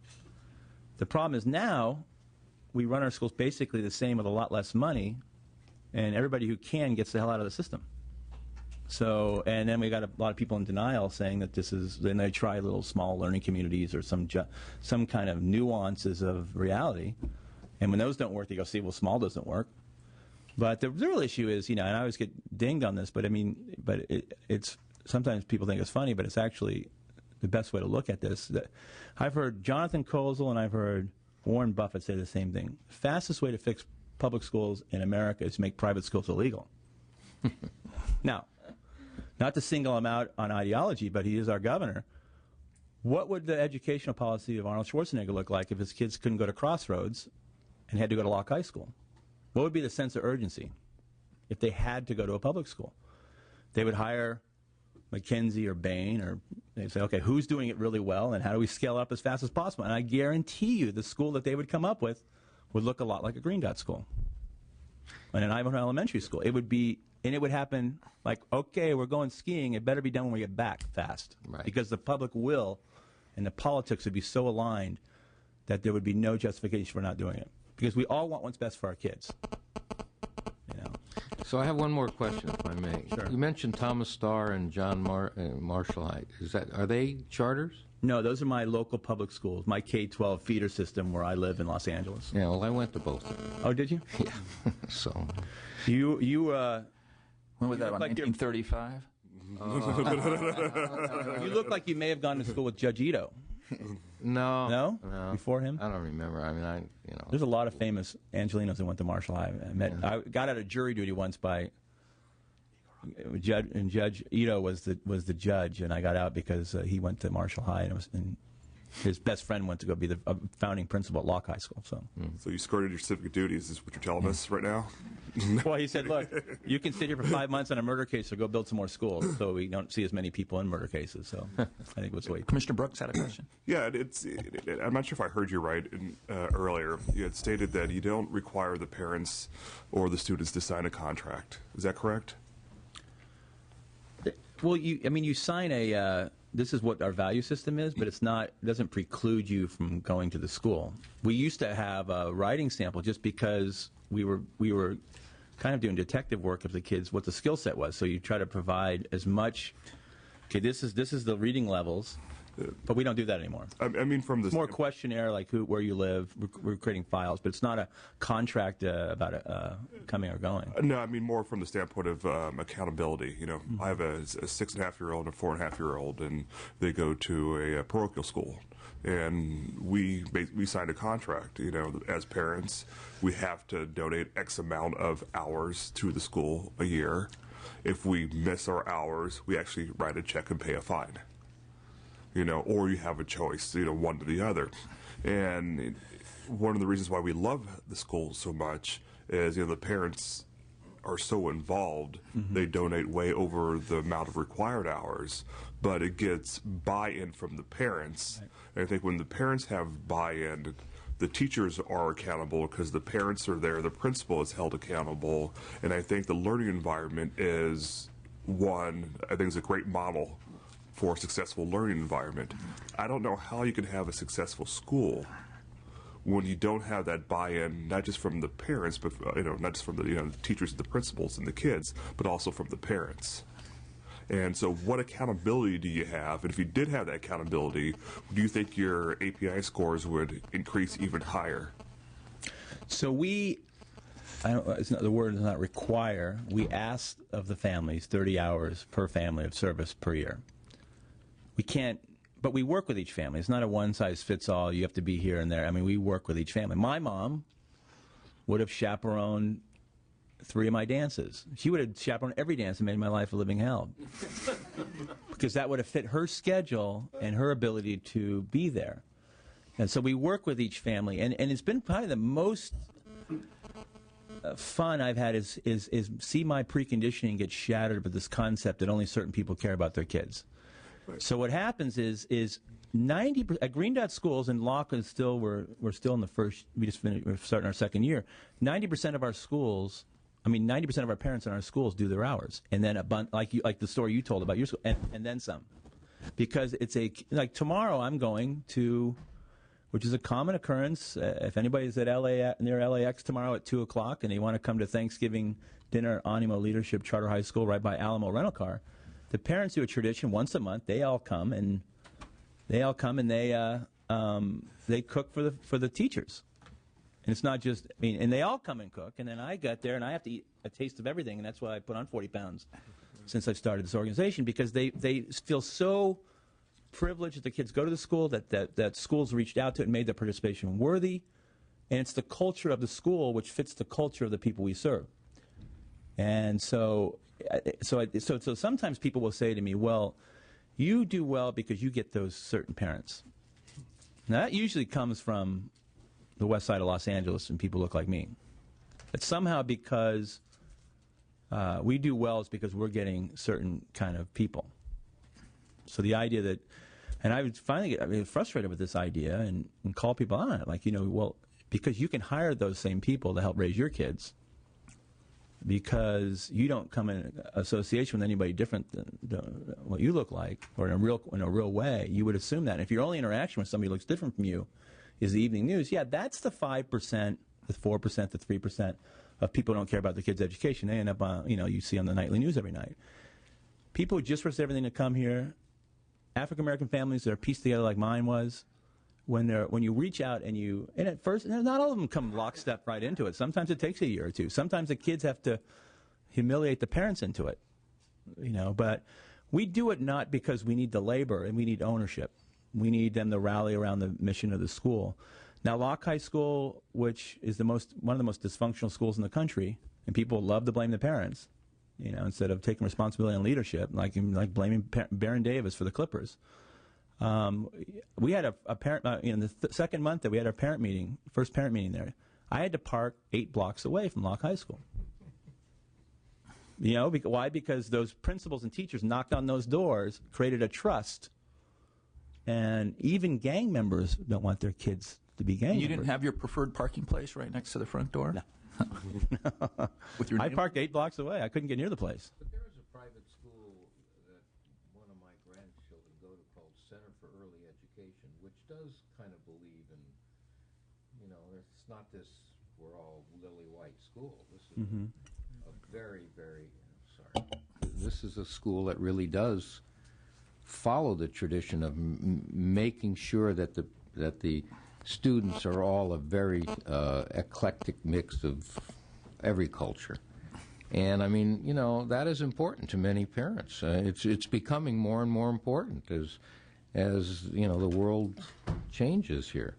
So I'm just sitting here thinking that if you could figure out a way, or we all could figure out a way, to divert a lot of this money from private schools to what you're doing, could be, because there is a huge amount of money going to that. Absolutely. Well, so get back to the values. I mean, a parent, you're going to pick what's best for your kid. The public, what I think is, like when I started my statement out, is the reason why parents rally around Fremont Union School District and Cupertino High School, because it was a great value proposition for their kids. They were willing to pay extraordinarily high taxes. You can't even imagine in this day and age of what pre-Prop 13 to support those. And you see that in Santa Monica, Malibu School District. The municipality subsidizes the school system. You see that in San Marino. You see it in where places where there's a value proposition, and those people gladly send their kids to public schools instead of the private school tax that they're going to get. But we have to be. We can't just sit around and wring our hands like so many issues in this country and go, geez, we just can't do anything about it. I mean, it's too overwhelming. We're becoming almost like a generation that just can't figure it out anymore. We just can't. Or don't want to take the energy to figure it out. Well, it's frustrating sometimes. People that get overwhelmed so easily when we know what works. When you got the teachers to take back Locke High School and they signed the petition and all that, did they know or suspect that 2/3 of them would be gone in a year? And how did you do that? I mean, was that a surprise? No. It's actually, I think if you go to most troubled schools, high schools, and this might be my experience in my 10 years doing this, there's a third of the teachers that I call crusaders. They're in their first 5 years. They may not be the greatest teachers, but they work hard. But they really believe in what they're doing. I think there's a third of the teachers that should not be in front of kids. They didn't create the culture and the lack of development and everything there. So, but they shouldn't be blamed for it. But they don't belong there. And then there's the majority. There's a middle area that can be pulled either way. So at Locke, I was very clear with them every time we met that the only way I would touch this thing is you've got to close the school and start over. And those of you who think that all kids can learn, please reapply. And if it's a tiebreaker situation, we'll bring you back. So I think people made a decision based on just everything that I think a lot of teachers transferred out or retired early or but they still were fed up enough to participate. So and then a lot of really good teachers didn't apply that I wanted to apply because there were some good ones. The problem is the district reneged on an agreement we had, which was the district could, for somebody who was really close to lifetime benefits or retirement, they could remain an LAUSD employer and be on loan to us. And that was an agreement in our MOU that they reneged on, so that we lost probably half a dozen really good teachers. But the issue is I used to tell the teachers, it's not like I have a coach, air-conditioned, flat-screen bus sitting outside of Watts with A-player teachers waiting to come take your jobs. I mean, so, but if you don't believe, and don't lie about it, and we'll find out if you're lying about it, don't tell us you believe every kid can learn.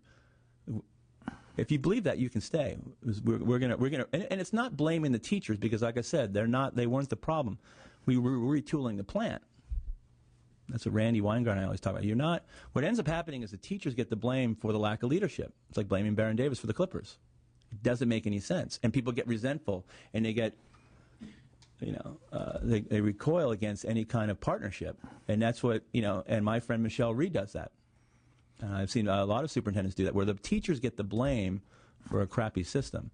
So if you rehired a third of them, or they reapplied and you hired them, where'd the other 2/3? Where'd you get the other 2/3 from? National Search and Green Dot were lucky. One, a good brand.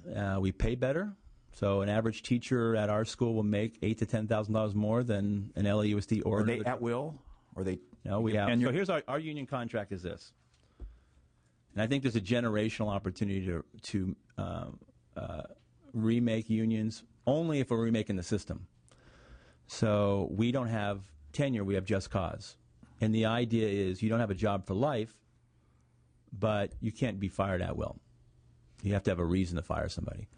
We don't have minutes and progressive discipline that any employer would go through nowadays. That's right. Minutes and hours, we don't have minutes and hours in a workday. It's a professional workday. Mm-hmm. In a small team of 25 professional teachers, you should be able to figure out collectively.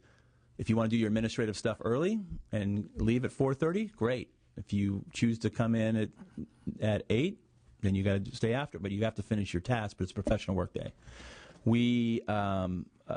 Performance is part of your evaluation, which is a huge sea change. So you look at test scores classroom by classroom and teacher by teacher? We do benchmarks quarterly, and that information and that way that benchmarking started happening was collectively by teachers wanting to be more accountable. And not be accountable as a got you, but they all want to get, you asked, Ms. Anderson asked a question before, I think, about the mind of an educator. We get people who want to get better every day. I want to get better as a leader every day. Our principals want to get better. They're in constant development to get better. And they can only do that if they have transparent information. So it's not a got you. I know every one of our schools where the 9th grade math scores should be and where they are. Because if you're going to talk to a parent in a respectful way, your kid will never get another chance to have 9th grade math again. And we have to be able to tell them with accountability what exactly where their kid is. And we make that. And so lots of times if it's not hitting the marks, it's not a got you, let's go fire the teacher. We have to look at ourselves as well. Are we developing that teacher correctly? Could you pay, hypothetically, or can you pay one teacher, 2.5 times what you pay another one if that teacher's really good and will take on additional responsibilities and mentor and train and create a staff that you want? So we currently don't have mentor pay, but our union is taking leadership on developing that system. What we've done to do you support that? Yeah. Well, I support them coming up with a solution. Because you have to realize this is a different pool of professionals than what usually happens. They are competitive. They do believe in this stuff generationally.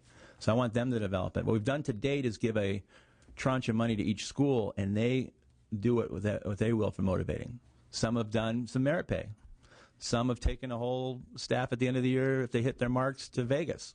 Some of them have, they would do whatever they want with that money, and they use it. And I actually kind of like that. But I want them to come up with a plan on merit pay, not us dictate, becomes, it's the hot topic of the MBA circuit. Yeah. We've had, looked at this issue a number of times over the years, and we've had, some really, really good principals in here to testify in front of us from Compton and some really tough places. You got some names and resumes? I could get them. Yeah. And they've actually told us, they said, they think the credentialing education system in the state of California where teachers are created, it doesn't, they can't teach in their schools. They said, give me somebody that came out of my neighborhood, they're college educated, give them to me for 2 or 3 years and let them intern with me and intern with my teachers, and then let me credential them and I'll produce a real teacher rather than, some kid that can, some young woman that came out of San Jose State that's got no idea what she's getting into. I wondered if you... I agree 100%. I think I speak at a lot of universities because I'm recruiting. Very rarely do I get asked by or do I accept an invitation to a school of ed. I speak at a lot of business schools, a lot of business schools, some hybrids, where there's a business model involved, but I've been on a little bit of a front on schools of ed. There's a couple exceptions. I think Loyola Marymount does a really good job. I'm on their board of advisors. Well, they're right there in Westchester, so two final questions. We've seen a lot of things over the years in various topics, whether it's mental health or drug and alcohol programs or various different things, where we see these great programs and we go, and they're inevitably they're pilot projects or they're this or they're that, and you can, in this state you can never scale them up to the size where, the solutions are there, you see them, you see what works, but the scaling up process just never seems to work because it can't ever crack the bureaucracy that runs the programs. How do you envision sort of that scaling up process working so that you can actually, grow this thing organically where it does scale up and it does start to impact, hundreds of thousands of kids and millions of kids rather than thousands of kids? So I'm not, that movie, The Graduate, when the guy's going to go leave his home and he's going to go up and chase this woman at Berkeley, and the father says, well, it sounds like your idea is half-baked. And he goes, no, sir, it's fully baked. Yeah. So I'm a little bit in the half-baked on this, but I'm trying to figure out the way of how do you actually get back to that idea of all public schools having charter-like block funding is the way you break through that, the fastest way. Because when dollars and resources, you follow the dollars. Yeah. Locke High School, we did an audit of how all the monies that went to that school. It was a cash cow. $11,000 a kid. We think a little less than 5,000 actually made it to the school site. That's at Trust West. This isn't new information. So does in your principal at that school sit down and actually create a budget with that funding? And 7 principals do. 7 with CFO from our organization who helps them. They pull resources where it's needed and relevant, and it's different than other schools. They get, sometimes if you have a strong principal, they may not hire an assistant principal. They may hire 3 counselors. When Randy Weingart and I were talking about what the contract would look like, I said, this is not a negotiated contract. This is what our contract is. It's not we can massage it a little bit for New York, but it's not open for negotiation. She said, well, what happens if a teacher, she read it and called me back the next day, and she said, what happens if a teacher can only work half-time because of a pregnancy? I said, well, I don't care if there's 40 half-time teachers, as long as the minutes that we're supposed to provide for ADA is fulfilled and an A through G curriculum. So that's a site-based decision. I'm excited about, I'm going to go spend time at Rocketeer schools in San Jose, John Danner schools, where they have 3 teachers, but they bring in, bless you, all kinds of people on the outside. They figured out how to pay 3 people incredibly well and then use other resources. We've got to. And charter schools should be that way. I push back now as a board member and a founder at Green Dot. We can't just codify and do one size fits all with our schools too. We have to innovate. But I think the only way you can do that is the only way you're going to be innovative and creative, you've got to push decision making and creativity down to sites, not in some centralized office. It doesn't work anywhere in American life now.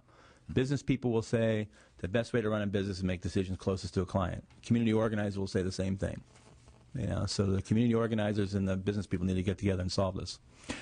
My final question, and then we'll move on, is obviously the school board in L.A. took some pretty dramatic steps here in the last couple of months to open up new schools and underperforming schools to competition. What's your view of sort of generally how you would envision that working, and are you excited about that opportunity, and do you think it offers great potential, and what are the pitfalls that we should all be looking out for? Well, I'm excited about it because, when I was talking about that parent union idea, we found all these parents across the city that, I've been saying the same thing, but there's no there to go organize. You go to a PTA meeting, PTA meetings are generally made up of people who are getting theirs at the school. You can go to the worst schools in Los Angeles and find a handful of parents who get AP classes and their kids are on a sports team and it works for them, but they make up the PTA, which are also subsidized by school districts and sometimes teachers' unions. So there's no systemic change organization around a very common value. The reason why I'm optimistic about this, and this will happen statewide, is I think the best way I can describe it is Michelle Obama during a campaign, I was falling asleep one night late and watching C-SPAN, and she said, the parents know. It was a great speech, way to put it. She goes, the parents know that one school in every neighborhood. You can go to the toughest, poorest neighborhood in America, and you can go to the suburban neighborhood. The parents know that one school. And it's the school that the parents, wait overnight in line, chaise lounge in a sleeping bag. They use somebody's address maybe. They do whatever they can to send a kid to a private school. There's always private pub. There's that one school. So the good news is we know what works. And those one schools, I can tell you. They know the school, and they know the teacher, too. And the teacher. I mean, in my neighborhood, Ivanhoe Elementary, because of the API scores, my house is worth $100,000 more than the same house on the other side of Silver Lake Boulevard because of that school. They know. So I always ask my neighbors, let's come up with a plan that all schools look like Ivanhoe. And that's political will and organizing and knitting together this common idea. That's the good news is we know what works. This isn't a problem without a solution. We got to be smarter politically. Sherman, one final question, please. Quick. Mr. Brooks, and then we'll conclude. You mentioned that the teachers aren't at will, but they can only be removed for just cause, correct? They're not at will. We have just cause. I mean, you won't find in any situation where you have 100% of teachers or people, CEOs, that are just perfect. How many of the teachers have been removed for just cause? So that's a great question. So for years, and our people would brag about it, 90, 95% retention rate of all our teachers. And I would say, are we 90, 90% good? Yeah. I mean, are we really that good? I don't think we're that good. We're just scratching the surface, right? But here's the secret: whether or not you are an at-will school or just cause and even tenure, which I've heard some people say, I've seen great principals that have the worst tenure system that can move teachers out if they have the will to do it and they're leaders. So last year we fired 15 teachers. The first time, because and Marco, we don't hire and fire teachers. We hire and fire executives that lead schools. And they're accountable. They get to hire their own teams, fit their budget, create. You get the kudos when you're successful, but that's where the buck stops at that school to us. So if there's teachers lingering around that continually underperform, when we have 19 other schools that are in the same population are doing well, we won't fire a teacher, but up until last year we had fired more principals than teachers, which was astonishing. Last year we stepped up and said now we have some track record here. We've got to only put the best people in front of those kids. So, but I'll tell you one thing, as a competitive standpoint, and I always say this to my fellow charter school people, we also attract people normally would never work at a charter school. Great teachers who are A players in a school district, who have a couple kids or a mortgage, they're not going to go work at some at-will charter school. I got too much to lose. What if I have a disagreement with the principal or our test scores go down and I'm blamed for it? I've got too much writing it. That green dot looks a little more grown up. They at least have a union with some letters I've heard of, CTA and NEA affiliate and AFT. But what I'd also say to the charter school people, they should look at this. The unions moved. I have a good collective bargaining agreement. Exploit it. How many lawsuits? 0. Mr. Barr, thank you very, very much for your testimony. Thank you. It was informative and should be commended. And we're running a little late, so I apologize to the other witnesses, but that was pretty compelling stuff, so I wanted to let it go. So if we can get call our next witness, please. For school administrators, improving oversight and accountability, Charles Weiss is the superintendent of schools in Santa Clara County and president-elect of the Association of California School Administrators. Good morning, Mr. Weiss. Welcome, sir. Thank you for waiting. I apologize for running a little long, but well, thank you for having me. That's kind of the way we work. I appreciate it very much. This has been a terrific discussion. Very interesting to sit back and listen to this. I hope I can add some value to it. Thank you. I want to first say that, I think it was Mr. Barr that spoke about tribes. So you can put me in a tribe. I'm in the tribe of educators. And if you asked school district leaders about me as county superintendent of Santa Clara County, the school district would say I'm a charter supporter. And if you asked charter members, they'd say I'm a traditional public school supporter. So I guess that means that I'm critical of all schools to make sure we have high-quality schools. And so that's the perspective that I'll bring to you today. Also, I want to correct some misinformation I think I heard from Mr. Barr.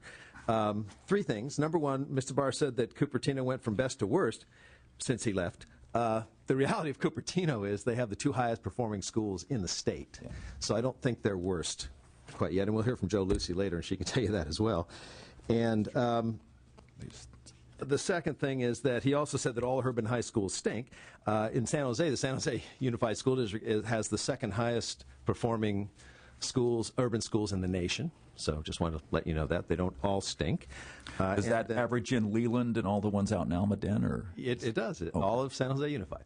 But actually, if you take a look at Pioneer High, it has probably one of the lowest achievement gaps of any comprehensive high school in the state.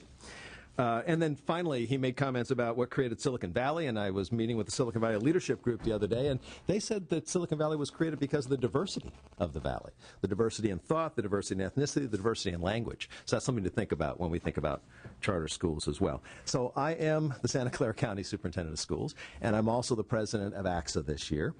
And I'm also a member since 1999 of the Public Schools Accountability Act. So my perspective will come from those perspectives. And on the Public Schools Accountability Act, one thing I wanted to mention was to caution you against thinking about schools in deciles. You know, in the API, we created a system, and I was on the ground level of that, that created an academic performance index that is based on achievement on tests, right? And you know how that works. And has a high score of 1,000, low score of 200. But then when they're put into deciles, there'll always be a decile 1 school. And so the example I want you to understand is that in 1999, when we did our first deciles, the rating of a decile 1 school was quite low. It was in the 400s, 500 range. Now a decile 1 school is up almost to 700. So this year's decile 1 school would have been a decile 6 school in 1999. So as all schools have gotten better, which they have in the state of California, if you only think of them in terms of who's highest and who's lowest, they'll always be a bottom 10%. So just keep that in mind, that may not be the best indicator of looking at the quality of schools, but looking at the API and the growth on the API is a much more sensitive measure to improvement. So anyway, those are some background things from. So you gave me a list of questions, but before I speak about those, I'd like to just give you a little bit more background on my views and the movement in Santa Clara County. In Santa Clara County, we have 36 charters at the present time. We'll have nearly 50 within the next 5 years. That is in a pool of public schools of about 670 public schools. So you can see it's roughly 10%. They're growing more each year. And in fact, one of the schools that Mr. Barr mentioned was Rocket Ship, not Rocketeer. They are the Rocketeers. That's their mascot, but they're called Rocket Ship. And just to give you a little background on that, it is one of the highest performing charters we have. It is also one of the highest poverty charters and the highest minority charters. And so they found a formula that actually generated an API of 926 this year in their 3rd year of operation. And so it is arguably one of the highest performing poverty schools in the state. And so what grades does that cover? It's currently K through 5, I believe. It's growing each year as they came up. So, and I think those scores represent K through 4 from last year. Okay, so the thing about Silicon Valley and the thing about this state and this generation of parents is that they are what AT&T in their ads call choiceaholics. They want choices. They want to be able to pick the right kind of school for their child. And they don't want to send their child to a school simply because of the neighborhood that they live in. That's a reality of where we are today in public schools. And this reality is quite challenging for many of us that have grown up in the school system that had school boundaries, district boundaries, and things like that. So it is quite challenging to the educational system, but it's very popular and is kind of normal in the parent population. And just to say that, I'm a old guy. A proud product of public schools. Well, you said you were the old guy here, Mr. Geller. And I just want to say, like you, I'm a product of California Public Schools. I went to the horrible LA Unified School District, which got me eligible to go to the horrible UCLA, and then to Cal State Northridge, and I got my PhD at UCSB. So public schools have worked, can work, and continue to work. So I just think we have to keep in mind that the oversimplifications that some school systems are bad and kids can't achieve there, it's just an oversimplification. Well, but I think on that point, though, when you were going through the LAUSD, it looked a little bit different, probably. Yeah, I'm sure it did. And yet, there are still terrific schools in LAUSD. Absolutely. I think that's, I wouldn't deny that, but I just think overall it looked a little exactly, Yeah, what I'm doing is I'm just cautioning you from saying, I heard someone say today that the public school system is broken. The reality is the public school system is functioning as well as it's ever functioned within the confines of what it is. I've been a reformer of schools for 30 years, and I'm still very frustrated by how slow schools have changed. When my friend Gary Hart, who was my senator down in Ventura County where I worked for many years, decided to support the charter school movement in '92, he talked about it being a engine for innovation, an opportunity to create new ways of schooling. And I think it's taken almost, 18 years now? Is that what you said? So it's taken about 15 or 16 of those 18 years to even get us that real innovation. If you look at most charter schools, they look very traditional. They look just like all other public schools. And indeed, that's why the results of charter schools are pretty much the same as other public schools. And so, but it needs to be, and it certainly can be, an engine for innovation. So you gave me a series of questions to respond to, so I'll quickly go through those, and then if you have other questions, I can answer those. The first one is, how do charter schools interact with traditional schools to share knowledge and improve outcomes for all youth in our county? Well, when the charter movement first began in our county, there was an understanding that it was created for new and innovative ideas and alternatives to the public school system. Instead, many of the charters simply replicate what's going on in the public school system and then recruit, telling parents that it's a better system. So it's a good marketing strategy. And of course, what we know is that marketing doesn't necessarily create a great product. But what happened is the relationship between charters and traditional schools became very strained, and it varied from district to district. And indeed, charters were not encouraged to share ideas about what was working. We've come away since then, so I'll tell you where we are today. But because of, you talked about this earlier, the implicit competition between schools may not work to help all schools improve. And it sometimes poisons the relationships between districts and charter schools. And also, many of our districts saw the request to have a charter as a personal refute to their own school system, saying you can't possibly teach kids well. So you can see why it created an automatic fight. And then there's also the image among traditional public schools that charters are skimming the best and the brightest and the most active parents. In addition, and last but certainly not least, is that in ADA-generated districts, which 20 of our districts are, we have actually 19 are now. We have 12 basic aid districts in Santa Clara County. But there's a direct fiscal impact on the district when the ADA leaves the traditional school and moves to a charter school. So that creates another tension as well. And it's especially a great tension in declining enrollment districts. So what are we doing to try to break down this competition between and lack of sharing between charters and traditional public schools? We do a couple things. One is when we do our distinguished schools, we do a showcase. And in our county, we've had charter schools in that showcase as well as other traditional public schools.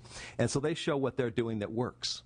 And they actually come in and we ask them to pick one or two specific things, just like the state has done on the website that was just posted, one or two things that make a difference to help them get the achievement that they're getting. The second thing that we've done, and this is our interest in scaling up, we have some very high-performing charters, some very high-performing traditional public schools. And so we've launched, Mayor Reed and I recently launched SJ 2020, which is an initiative to eliminate the achievement gap within this decade by scaling up best practices, by getting everybody in the room, and the charters are involved, and John Danner is one of the leaders in this. The charters are involved with the traditional public schools, and they're saying, okay, what are you doing that's work? Let's see how we can help replicate that and do that together. So that's, we know it can be done, but you first have to break down the barriers between these two groups, these tribes, as they were called, so that they can begin to talk about what's best for young people and what's best for achievement. The other thing is, and this may be later in, but when a school district has denied a charter, and the county office then is asked to approve it, that creates an additional tension because then it breaks the traditional collaborative effort between county office and traditional public schools with the charters being kind of an odd man out. So anyway, that's why this SJ 2020 approach of saying the whole city's going to get together around eliminating the achievement gap and it's going to take everybody to get it done. So it can be done. In AXA, we are encouraging charter school leaders to join our organization and become part of the decision-making process. What we know about many charter school leaders is they're very inexperienced. They're people with great ideas, very entrepreneurial, very innovative, and yet they may not know how to balance a budget. And so we have very high-profile examples of charter schools that have folded just because they didn't know how to manage their money. And so we want to be able to help with that so they can be successful around all parts of schooling. So there has been a shift in our area between the benefit of charters and the benefit of traditional public schools. The next question we ask is, does your district reconcile facilities and site-related issues? Well, the issue here, and it's for all leadership of public schools, and that is the perception that it is indeed a fair playing field that we're on.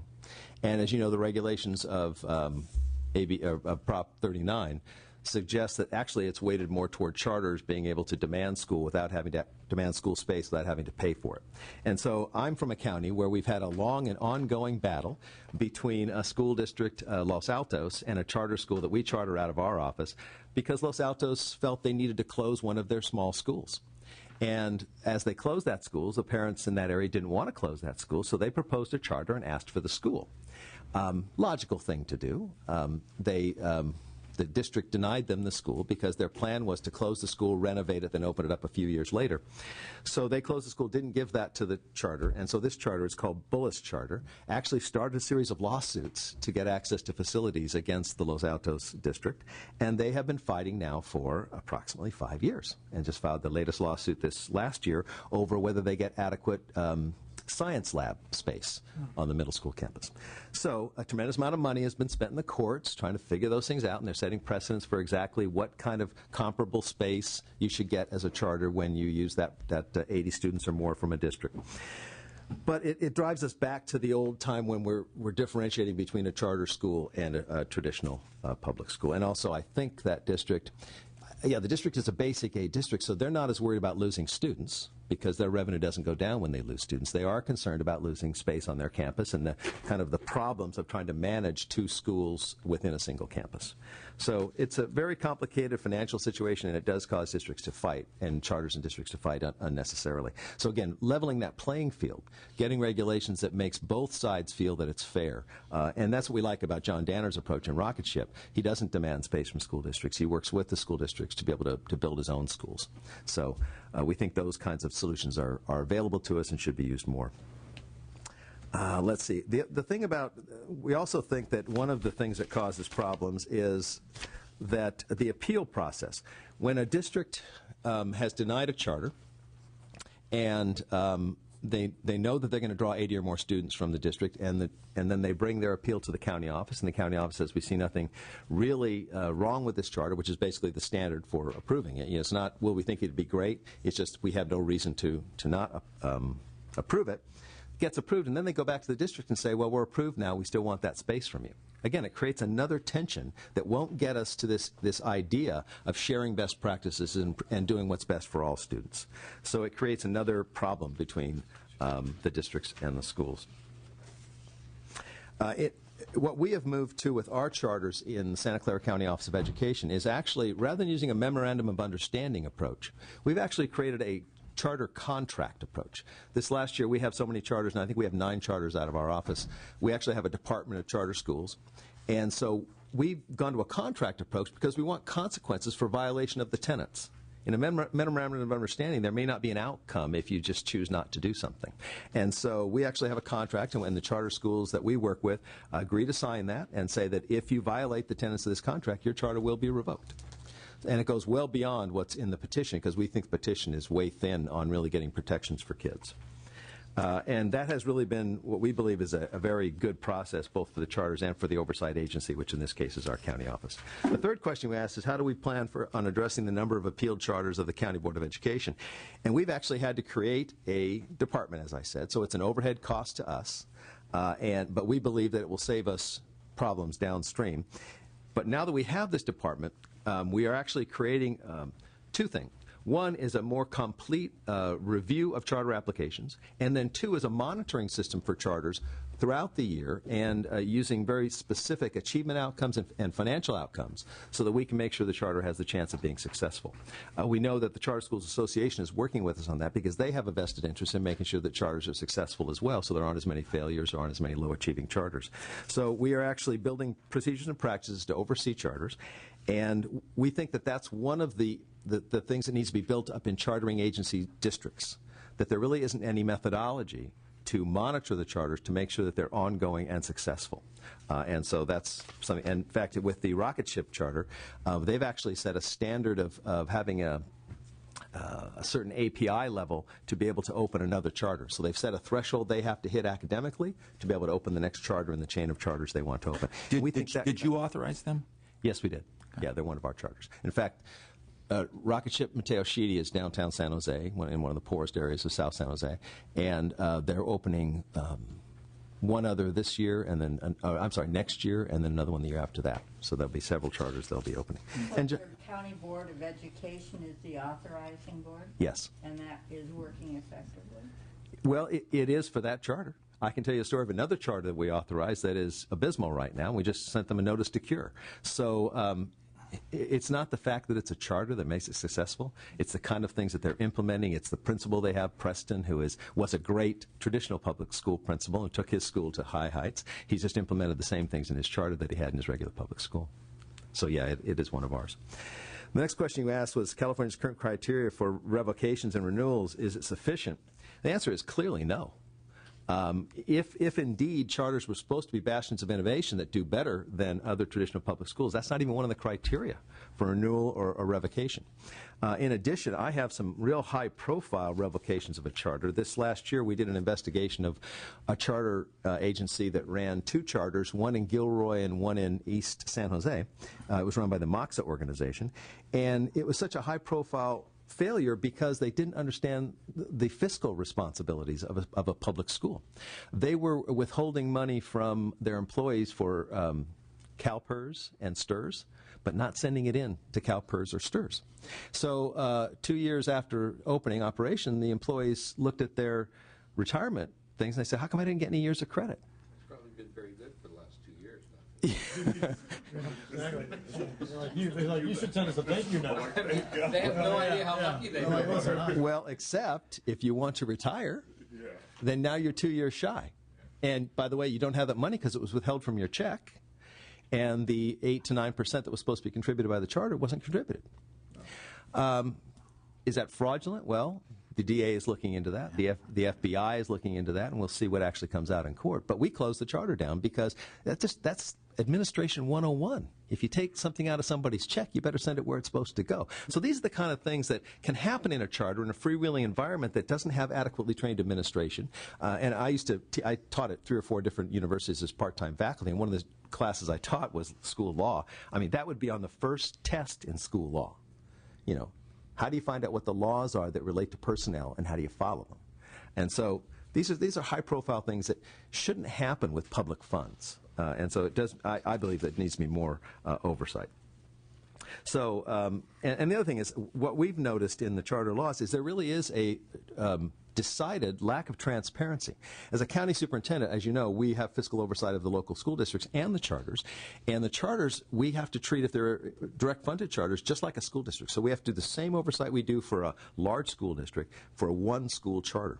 So it's a tremendous oversight responsibility. But the thing is that it's harder to get access to charter schools' books because they don't all use a standard system like we require of our school districts. This is still public funds, but they're sometimes going into little Quicken systems and things like that that we can't even get access to. And I think when you talk about the responsibility, the fiduciary responsibility for oversight of public funds, that's a major problem that needs to be corrected in charter law. They need to be transparent. They need to have the same oversight so that we make sure that money is being used appropriately. And then we also believe that the Brown Act kind of requirement should be applied to charter boards as well. That should also be public.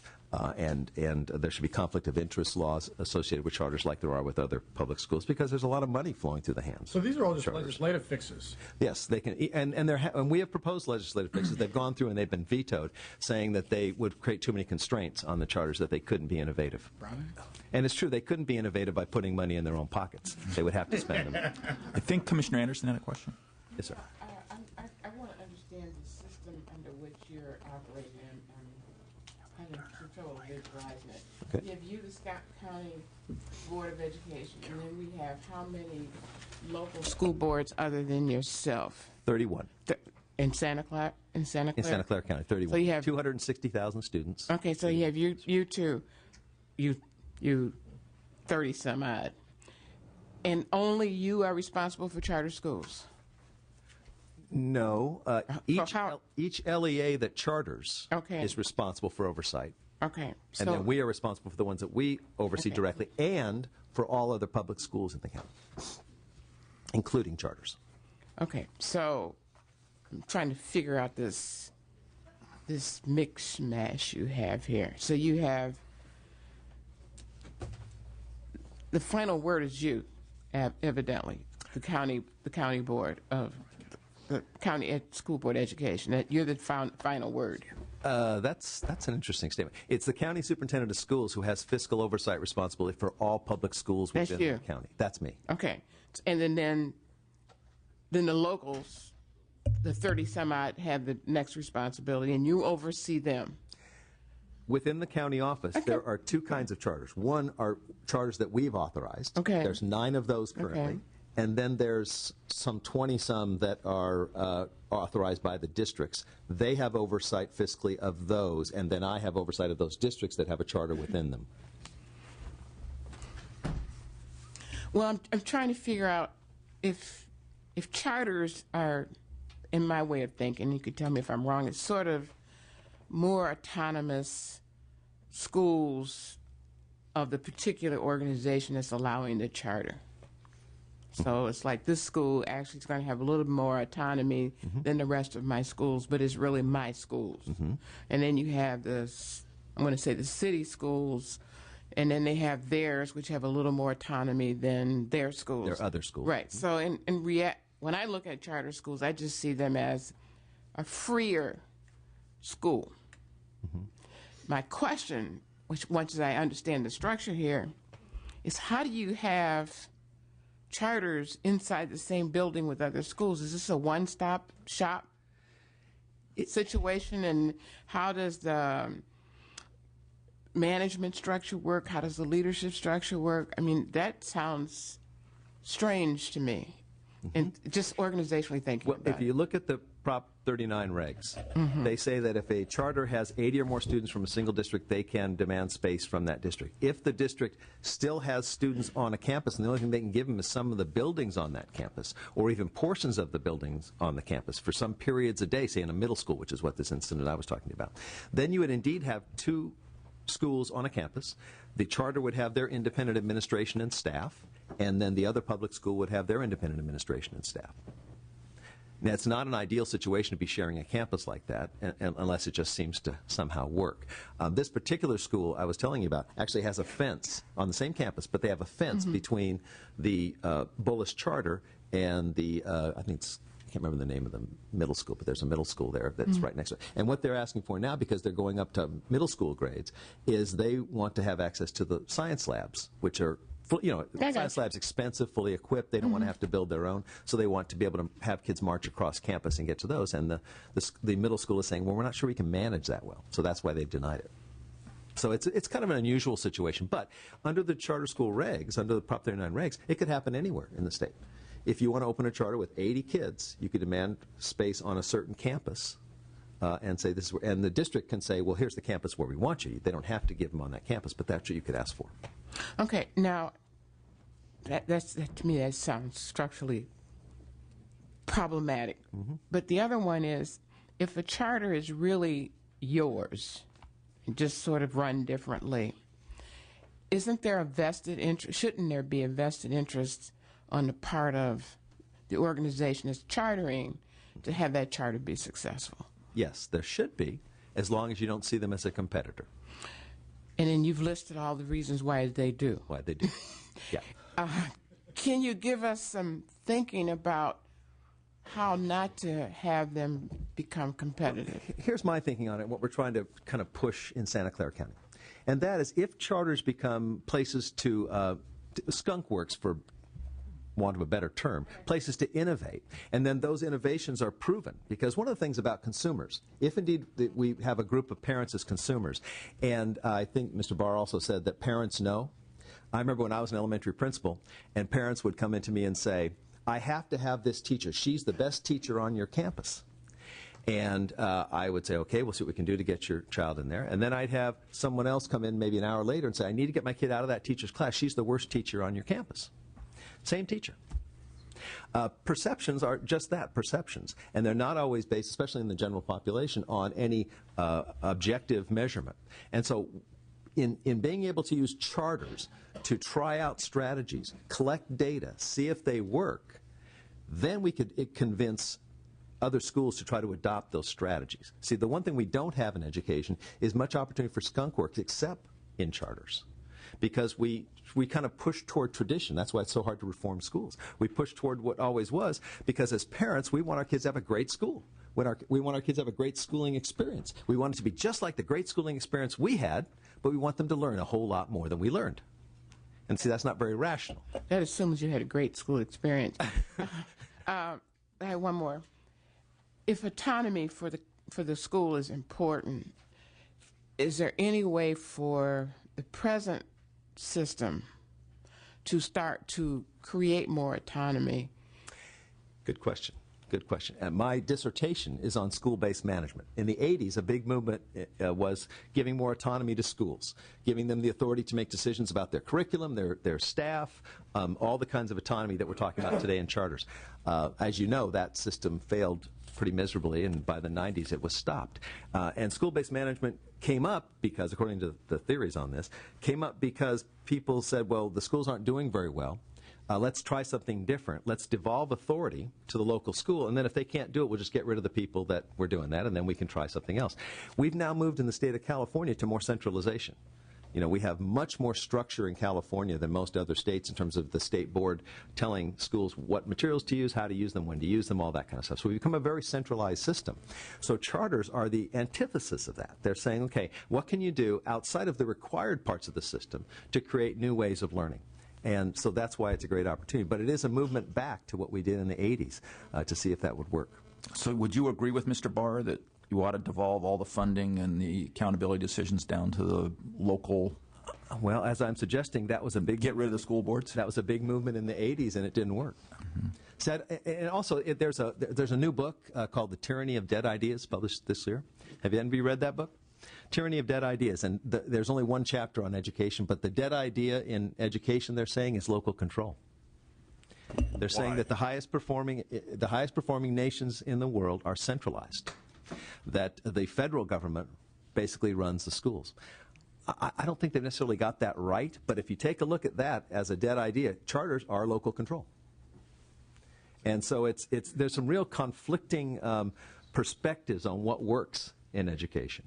But I would commend that book to The Tyranny of Dead Ideas. I think Commissioner Helmke had a question. Yeah, just a quick follow-up on my earlier question on school finance.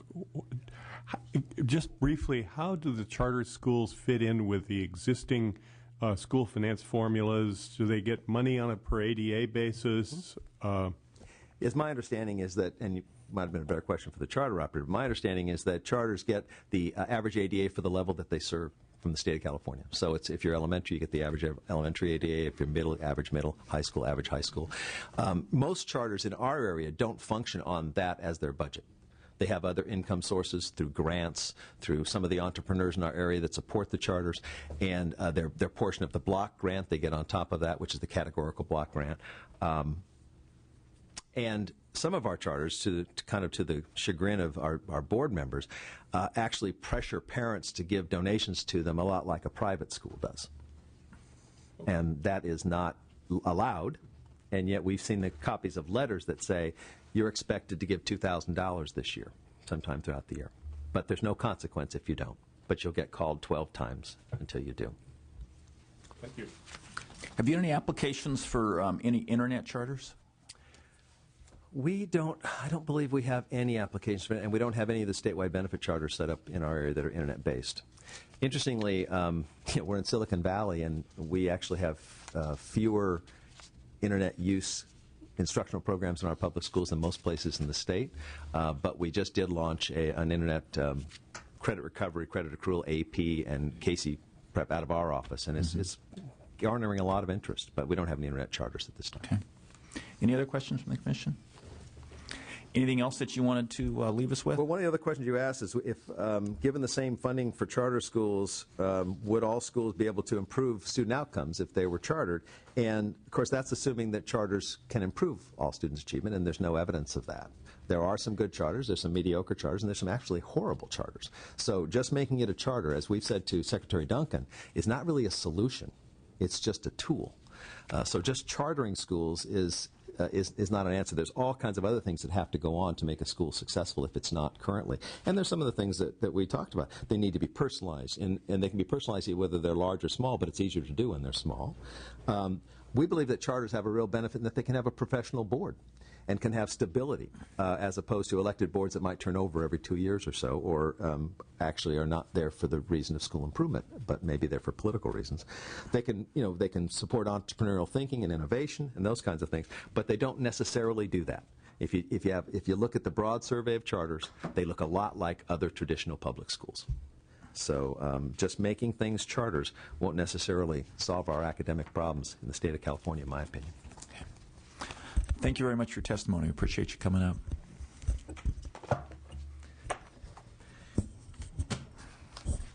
Okay, and Stuart, if you could call, I think we've got a panel, right? So we have a panel speaking from the perspective of the California School Board Association, strengthening the charter school system. Josephine Lucy is the Vice President of the Cupertino Union School Board and Director of the California School Boards Association, representing Santa Clara County. Previously, Ms. Lucy served as President of the Santa Clara County School Boards Association. Also with us is Stephanie Medrano-Farland, a Senior Research and Policy Consultant for the California School Boards Association. Before joining the association, she worked as a high school history and government teacher at the Sacramento City Unified School District. Thank you.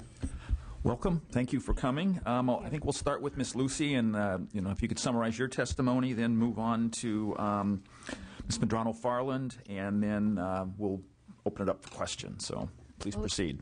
We actually kind of had a team approach. You got a do you mind if we? If that's all right. Overrule the chairman, and the witnesses shall rule.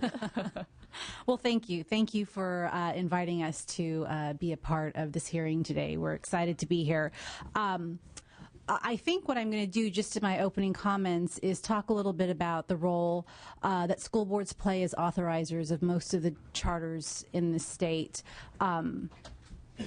The tensions that exist between authorizers and charter schools, I think, was explained and described pretty clearly by Dr. Weiss before us, and I'm happy to answer questions about that also. We both are, but I don't think I need to go into it as much because you've already heard it once. So I'd like to talk to you about the role of districts as authorizers. At CSBA, we do a lot of work to support school boards as charter authorizers in the state.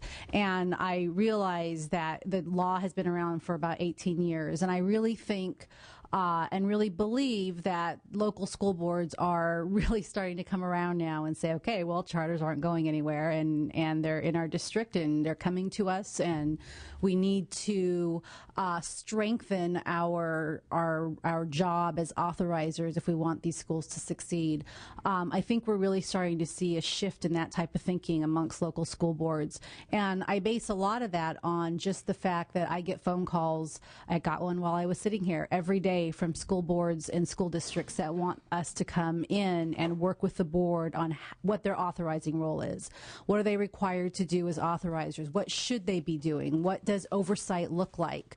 What is good oversight of a charter school? And so I get more and more calls like that every day. And so I know that districts truly believe that their role as an authorizer is an important one in the state of California. one of the ways that we can help them, because I think it's been mentioned here earlier, a lot of the oversight rules and laws and regs that we have in place in California are very vague. Really, the only piece of legislation that's come down that's a little more specific in the terms of oversight and renewal is AB 1137, which placed that bar of a 4 statewide on your API in order to be renewed. That's really the only thing we have in law that's specific to renewal or oversight of any kind. The rest of it is pretty vague. And so every district has to struggle on its own to figure out what is good oversight and what is the bar, where should the bar be. And so you see different levels of oversight all across the state because we don't have anything that's come down from the legislature that would be a tool for districts to use. And so I'm here to say that we're not opposed to that, and we actually would value that. It would help school boards in making their decisions for renewal. It would help them immensely because, as was stated earlier, it can be a very political hot potato when renewal or revocation comes up in a district of a charter. And if the school board and the school district themselves have had to create what it is, what the benchmark is, then it becomes even more of a political hot potato. And there isn't anything from the state that sort of backs us up, that says, no, they should be held to a high level. The AB 1137 didn't go far enough. And so I think we can all agree to that. And there just needs to be better oversight, accountability rules for charter schools, and districts and local authorizers would really welcome those. Interventions for charter schools. I think that what's happening now, and it's interesting because I think someone said earlier, that we spent a lot of money on interventions in traditional schools. Well, we have made a lot of progress in traditional schools, and one of the problems with the interventions that have happened in traditional schools, and there's millions and millions and millions that have been tied to IAUSP and QUIA and all these different interventions.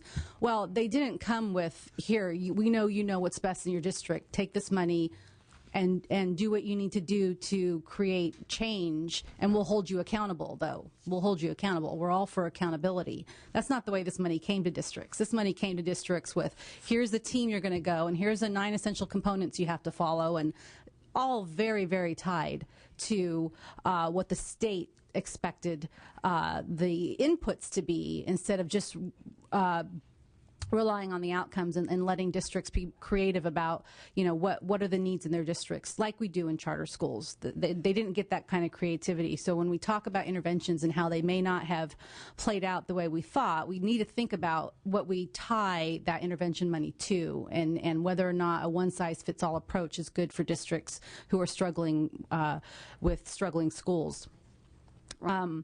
So interventions with charter schools and the oversight of charter schools. There are no interventions, and I think that's a big problem in California. There are no interventions. The authorizer cannot intervene in a charter school. They can try. Charter school doesn't have to listen. The only intervention there is revocation. So between doing nothing and revocation, there's nothing in between. The district has no authority to go in and say, or you say, this is what we want to see you do. And it could be academic interventions, or it could be fiscal interventions. Even in the fiscal piece of it, we can suggest that they do certain things differently, but we can't require them to do anything differently. But I got a question, why should you be able to? I mean, the reason why the charter school was created was to get it away from the district itself, correct? Right. Except I don't know, and the reason is because the only other option is to revoke. And so what if a school has some struggles? The district recognizes that with a few little fixes, maybe those struggles could go away and the school could be successful. But isn't that more of an issue of communication between the charter school and the district versus the district having power over the charter school, which is the reason why the charter school got moved away from the district in the first place? Well, I think that there's a difference. I'm not asking that. I wouldn't want to take autonomy away from the charter school. We're talking about when a charter school is in trouble. I'm not advocating at all that a district go into a charter school and have any say-so over its academic program when they're doing fine. But the district has a responsibility to oversee that school. And as a matter of fact, any liability that the district may face is tied to that responsibility of oversight in law. What do you and mean by so, liability? just liability. The district, the way that the oversight law works in Ed Code is that it states very clearly that the district will not be liable for the acts, omissions, errors of a charter school as long as it performs its oversight duties. But then the law doesn't go on to say, be specific about what those oversight duties are or whether the district can actually intervene when things are going bad. Usually those clauses, and I'm not familiar with the one in particular, but usually those clauses were created for contracting type of acts, errors, and omissions and fraud on behalf of the school, not for kids aren't scoring in the top 10% on the API. You're right, except that in this case it's tied to oversight, and oversight means academic oversight as well as fiscal oversight. And that's part of the problem, is that the law is so vague, yet it ties a district's liability to its oversight of the charter's academic program. So yes, I understand what you're saying, that usually you think about those things as if there's an accident on the school, the district not be liable, but it doesn't make that kind of delineation in law. And so the district's oversight duties are tied to that. And our question, it's easy to say, and someone said earlier, it's easy to say, well, just revoke a school if it's having problems. But that's not always the best solution for the community or for the parents in that particular district. It's not always the best solution. Why shouldn't the district be able to say, look, we know you're having problems. We have some ideas about how you can fix those problems so that you can continue to work with your students and increase student achievement. Another quick point on that. I mean, I don't think there's anything currently stopping the district from doing that now. The district could send a letter saying, we have the power to revoke your charter permit. If you don't meet these benchmarks, we will go and revoke that permit. They don't have to listen to you. Right. But at least you put them on notice, effectively having the exact same power over them, because at the end, you can revoke their permit. Right, and once again, that may not be the best option for the students in that district. It was leverage. I mean, that's huge leverage. And you'd be surprised how many charters don't listen. Yeah, but then if they don't listen, then you revoke their permit. Okay. Okay. And it would be great if you could come to every district board meeting and talk to the parents who will be there en masse to decry the fact that you're going to revoke their charter. Yeah. It's easy to say that. It's not easy to do, and that's the thing that I think most people don't realize. It's really easy to say, yeah, we'll just revoke your charter. It'd be easier if the district could go in and actually require them to make a couple of changes. I also think one of the things that Mr. Richmond mentioned in his testimony, that the norm around the country, which is abnormal in California, is that the charter is usually confirmed and clarified with a contract between the issuer and the charter school, and we don't seem to do that in California. It seems like a lot of the issues that you're identifying don't need a legislative fix. They need the person that's initiating and the person that's authorizing to add more detail to the contract and put it into contractual formats. I agree, and we encourage. We encourage districts to develop memorandums of understanding, which is what we call those contracts here in California for the most part. We encourage districts to create memorandums of understanding contracts to go along with the petition when the petition is approved. Sometimes charters want to do that, and sometimes they don't. Because it's not a requirement in California, we can't force them to do it. But it can't require you to authorize it, though, either. Well, yeah, there's only a certain number of reasons you can deny a charter, and not signing a contract isn't one of them. And so they would probably be approved on appeal. Then it wouldn't be the district's problem anymore, but you're still have a, so, it is an issue. We would love to see that MOUs are required. the other side of that is if the charter doesn't want to sign an MOU, then trying to get the district to, or the district can try to firm up the charter petition. So include some of those practical policies and protocols for oversight, and what to do if there are issues at the charter school. You can try to put those into the petition. It's not always easy because it has to be both sides agreeing to those types of changes to the petition. But it sounds like your situation is a political situation and not a practical situation. No, that's not true at all. Not when it comes to contracts. Not about the contract or revoking a permit. You know, if you're the superintendent or you're on the board, you're writing a letter to the charter schools saying you must meet these benchmarks. If you choose not to meet these benchmarks or fail to seek our help, then we will revoke your permit. Your comment back to me as I heard it was, you know, it's very hard to do politically. It's very hard right, to do politically because you're not hearing all the parents and teachers and community organizers that are coming to these meetings. But I don't think it just has to do with politics. I think it has to do with listening to the community and what the community wants to see in its community. I mean, if you look at any they do studies all the time and asking parents, do you like your school? And parents almost, 75% of the time say yes, they do, and the school could be failing academically. Someone said earlier, it could just be that they feel safer there. There are a lot of reasons that parents want to support their schools that their children go to. So you can say it's political, but part of being in a democracy, and yes, school boards are a really true form of democracy, to say to get rid of them, is fine, but it's a great piece of our democracy, is listening to your constituents, listening to your community, and figuring out what they want. So I won't deny that it's partly political, but it's a tension between what's best for the community, what does the community want. Are these kids safe at this school? Are they making progress at this school? A lot of the problems that happen at charters aren't academic, they're financial. And so I think Dr. Weiss said that earlier. So, sometimes a district really does know how to run the financial part of their business and can actually be of help to a district. And yes, they can threaten and say, we're going to revoke you. It may not be the best way to approach the issue. Maybe it is, maybe it isn't. I'm just saying that we don't have any type of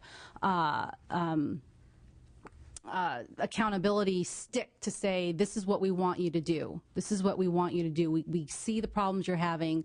This could be the fix for you. And so I won't deny that part of it is political, but part of that political doesn't have to be a bad word. Part of it is listening to your community and figuring out what it is your parents really want.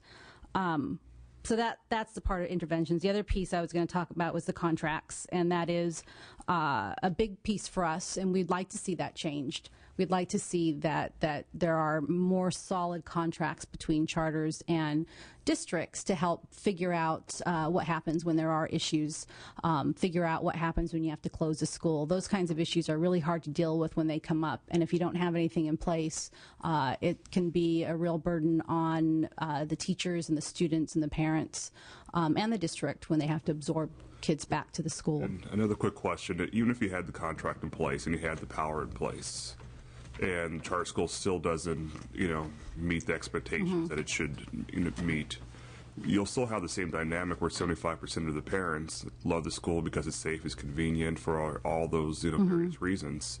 Why does it make it easier for you to revoke the permit at that time? Well, I think if you have a contract, then you're able to, at the beginning, when the charter is approved, you're able to more freely share exactly what the protocol, what your expectations are of the charter school, because they're laid out. They're laid out in a contract. And revoking a school when they've clearly violated their own contract, not just something the district suggests they do, but they violated their own contract, obviously makes it easier. So I get it. So I think I'll let Joe speak a little now. Good morning. Thank you very much for offering me the opportunity to come speak with you today. I thought I'd just start with a little bit about the school district that I represent. And I heard one comment today that really that I really disagreed with, and I think shook me kind of to the bone, and it was that the public school system is broken. And I will tell you that there are pieces of the public school system that need improvement. But the public school system in California isn't totally broken. And I think we need to make sure, to use a phrase, that we don't throw the baby out with the bathwater. That there are elements of our public school system that work and work really well. And let me just share with you Cupertino School District. We are about 17,000 students. We're about 25 schools. We're about 20 K-5 elementary schools and 5 middle schools. We have 4 choice programs in our district that parents can opt into, and we allow transferring between schools based on whether there's space. 2 of our schools are in the top 10 in the state, and all of our schools, including our 3 Title I schools, are over 800 on the API. We do well. There are reasons for that. Part of it is the student population that we have. Part of it is the structure that we have around our curriculum. Part of it is the district-wide sharing and training that we do. Part of it is the community that we live in and the parents that we have. But I think it's important to know that the public school system as a whole isn't broken completely. And I think it's also important to look at school boards and not see them as the enemy. A school board has the unique responsibility for looking at the needs of all of the children in their community, not just subsets. And when a school board we talked earlier about a county board of education authorizing charters versus a local school district authorizing charters. When a school board authorizes charters, they have in their interest the academic achievement of all students in their community. And you look at the charter school as a piece of how to make that happen. And I think part of the dilemma that we have currently in the structure that we have set up in California now is that there are inherent conflicts between the way charter schools are funded and the way that they're managed. And when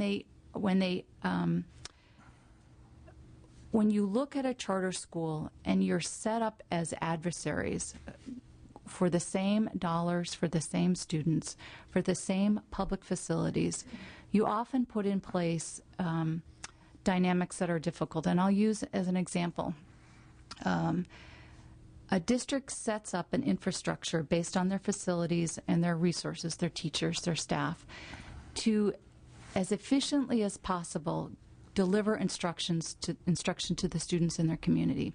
And it's not perfect. You use the facilities you have and the resources you have, but you put something in place that allows you to put as much as you can into instruction. And sometimes, particularly in declining enrollment school districts, you need to change that infrastructure because it's no longer efficient. Your schools are too small, and so you close a school. And the goal is then to lease that school and use that revenue to come in and provide instruction, or to be more cost efficient about how you deliver services. And that's a very difficult decision to make. Parents like their neighborhood school, and while they're willing to acknowledge that a school needs to be closed for the district to run well, they're happy as long as it's any school but their school. And when you close a school to manage your financial resources, and that parent group then says, well, we're just going to make a charter, and that charter is approved, and it does nothing different in terms of academics than you were doing already, you have now shifted the dynamics so that the children, it's hard, the children that are in the remaining public schools no longer have, you can't be efficient with your structure. And so you have to be really careful about how and when and why charters come in. And I think it's important that a charter, when you authorize charters and when you allow charters to be authorized, that it's specifically to address academic needs and to work towards providing services for students. And you have to be crystal clear about the reasons why a charter can come in. And it goes a little bit to the contracts. I mean, it needs to be an academic reason. It needs to be, you need to be fixing a problem that's there. It's one issue. I also think that for school boards, it's really important that... Yeah, go ahead, Eloise. Sorry. So you don't view location as a issue, an academic issue? I think, well, I guess I'm not sure what you mean. Well, the example that you used was, if I'm hearing you correctly, is that we have this school, we don't have a population we need anymore, we're going to close this school down. Which means that, from my thinking, is that the students who are left, who would be going to that school, now have to be transported to someplace else. Well, what you do is you shift your boundaries. I mean... Well, now, let me go back to my thinking, and you can tell me. School, community around the school. They can walk to school, take their bikes to school. They don't need a bus. They don't need to be bused. Right. We say we're closing this school because we don't have the same amount of people. Now we have to go to the school over here, which means I can't walk, can't bus, parents don't have access to it. We're gonna, that reason is not sufficient, if I'm hearing you right, not sufficient to try to have a charter school that keeps kids in their neighborhood. And some thinking is that it does have an academic impact. Right. So you're saying that move isn't sufficient. Am I correct in hearing you? And what I would share is that school boards don't make that decision lightly. You don't. I didn't say lightly or not lightly. Well, let me finish. And you don't. And when you close a school, it's not just typically that school that is affected. You look at it as at a district level. Okay. So if you're going to close one school, maybe a piece of it shifts here and a piece shifts here, or I mean, I'll give you the reverse situation. We opened a school. Our enrollment grew, and we had to shift boundaries in order. We had schools that were middle schools that were over 1,400, and we didn't think that was healthy for kids. So we shifted boundaries. We opened a new middle school and moved, and that was hard. The parents that were moving to that new school didn't want to go. They were in a school that they liked. But I'll tell you now, 3 years later, 4 years later, that's a school everybody wants to go to. No, I don't have an issue with that. I'm just trying to look at what your statement was, and I want to make sure I'm understanding you right. Is that the only reason why a charter school should open is that for academics? And I put on the table, what about location? So, and I'll narrow that down. What I'm trying to say is, when we talked earlier today about why there's sometimes a conflict between charters that come in and school districts, and I think one of the conflicts comes when a school district and a school board is trying very hard to manage the assets that they have in as efficient as a way as possible to offer services to their students. And you close a school because it's no longer efficient, and you redistribute the way your assets are used. It perturbates change. It creates hardship, and that one community doesn't want to lose that school.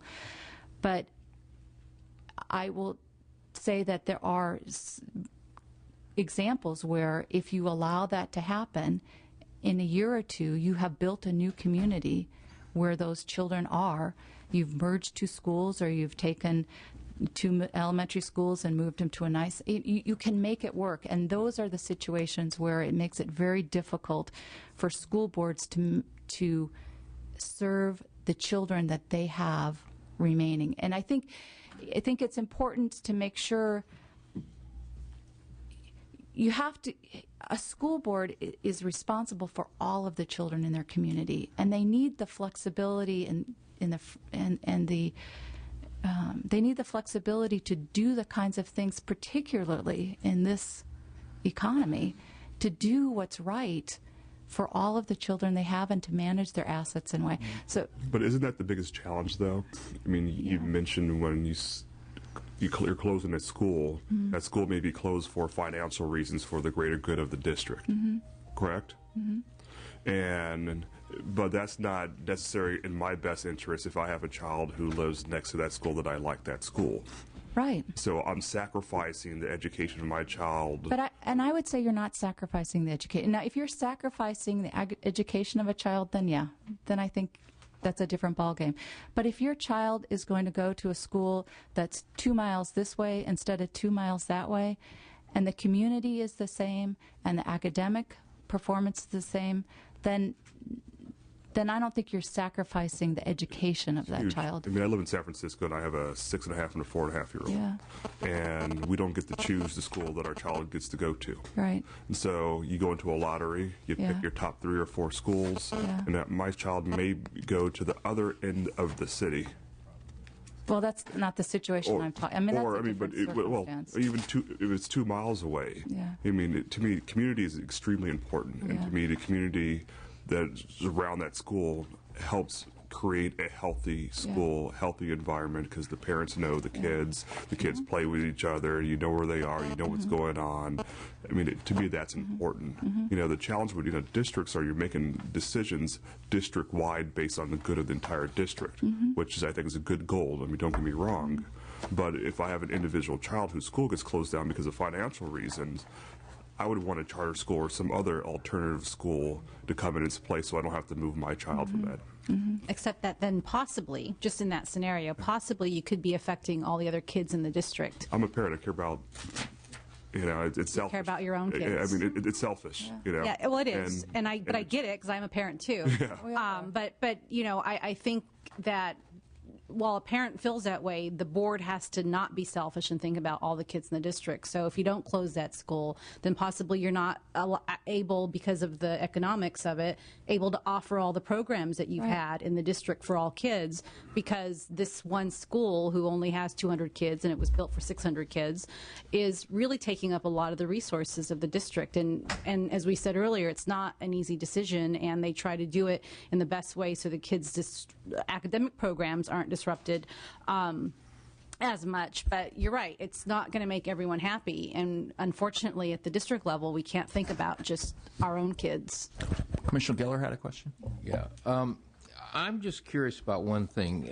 When you have, for instance, as you said, a declining student population in one area and you have to close that school, what is the reason for the declining school population? Is it the fact that the kids aren't happy with, or the parents aren't happy with the education the kids are getting at that school? They're not happy with the way the school is operating, or the people moving out of the neighborhood? What is, I mean, just to say, well, we have a declining school population, so we got to close the school, doesn't answer the question of what's really wrong there. Right. A lot of it is demographics. I mean, for instance, right here in Sacramento, it's demographics. People age, they no longer have kids in the school district. And one of the issues of one of the reasons the districts don't ever really want to sell the property is because if you look at history, you know that demographics, they'll come back. I mean, it will come back eventually. Yeah, but how do demographics come back in a neighborhood if you close a school? Well, let me give you Cupertino as an example. And 20 years ago, the school district had over 40 school sites. And in order to renovate schools, the board at that time sold school sites and used that money to renovate, and kept 4 or 5 left as closed school sites to reopen when enrollment went up. Well, guess what? Our enrollment's gone up, and our closed school sites, we've been opening one at a time. And quite frankly, we wish we had half of the ones that we sold. It's a ebb and a sway, I think. Communities change, and they turn over, and what was, as the demographics move, and as parents, when we bought our house on our street, there were 5 families with kids on the street, and everybody else had sent their kids through the school system. In fact, I could see the closed school at the end of my block. And now my oldest, who was the oldest one on the block at the time, is in college. And guess what? Half the houses have kids in them now. So, neighborhoods change and they shift. I'll give you another example of, just in support of what they say. In the city of Oakland, the Oakland School District wouldn't make those tough calls. and the Oakland School District, for that and other reasons, went bankrupt. Yeah. And you know who made the call? The receiver. The receiver came in and made the tough calls when you had a neighborhood school that had 140 kids left in it, and it was designed for 700, and you had principals and secretaries and janitors and all those keeping that school open. You know, you just can't do that. You know, it's unfortunate, but you can't do it. And whether it's the Oakland School District or whether a charter comes in and takes that over, you know, it's money out of the same pot. And San Francisco, I mean, the reason why there's mass exodus has nothing, not necessarily to do with the quality of schools. Mm-hmm. They're bad because the housing prices are so expensive. Mm-hmm. So when couples have kids, they sell their house and they move out of the city, and the state, you know, funds per pupil. I mean, there's all kinds of different issues. Mm-hmm. Can I shift and just cover one other topic? Yeah, go ahead. One of your questions dealt with transparency for charter school governing boards, and I think it's really important to talk about the transparency in charter school boards and the ability for the public to have the same access to information and data that they do for regular public schools.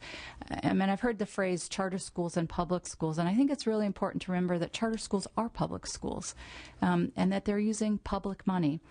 And I think it's important for communities to know that the boards are acting in the best interest of the students that they serve, and that some of the same rules that apply to school boards should apply to charter school boards. And to talk just a little bit about CSBA-sponsored bill AB 572, which is a Julia Brownlee bill that talks about the Brown Act. We think that charter school boards should have open meetings so that the community has the ability to see what the decisions are and how the districts are being managed.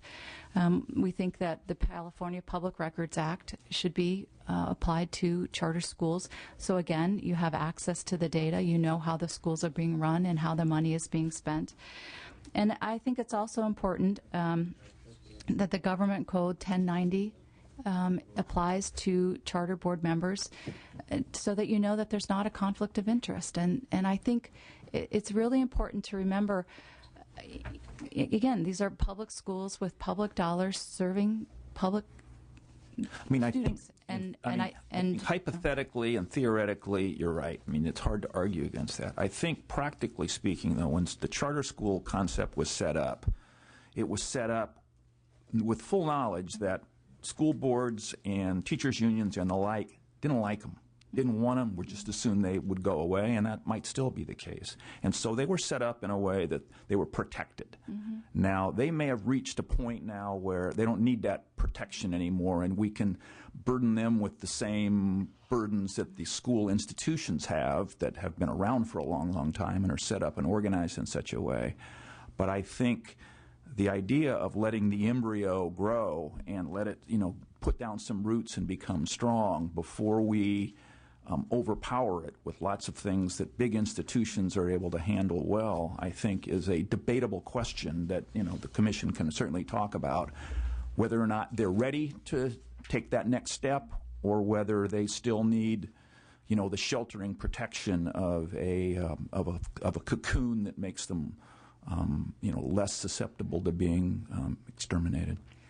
My own view. And I wouldn't say it's an extermination approach, but as you put more and more money into charter schools, at some point you have to be sure that the money, you have to be able to see where the money goes. And I think you can't argue against the theory, and I think the theory is basically right if they're ready, and I think that's a question for And I think we've discussion. had, I think there have been enough instances where there has been some mismanagement of money and some fraud in charter schools, and we've seen it here in California several times now. And there are a couple that are going on currently that have gotten a lot of profile, tiny one, bigger one, that, I wouldn't know where we would say they're ready to do it or not, but the fact of the matter is there's already fraud going on, so there's nothing in place now. They don't even have to follow by law the Brown Act, which is open meetings. Most of them do because it's just that's what I think there was a FPPC or an Attorney General opinion that said that they needed to follow the Brown Act. So a lot of them do, but a lot of them don't even know what that is. You're talking about a lot of these small charter schools who are run by parents and teachers, and they don't even really know what the Brown Act is, and they're not getting a lot of times the training they need. So yes, you have to put something in place so that they're ready to sort of follow these rules, but I don't know that we necessarily need to wait any longer, especially because we've already seen cases of fraud.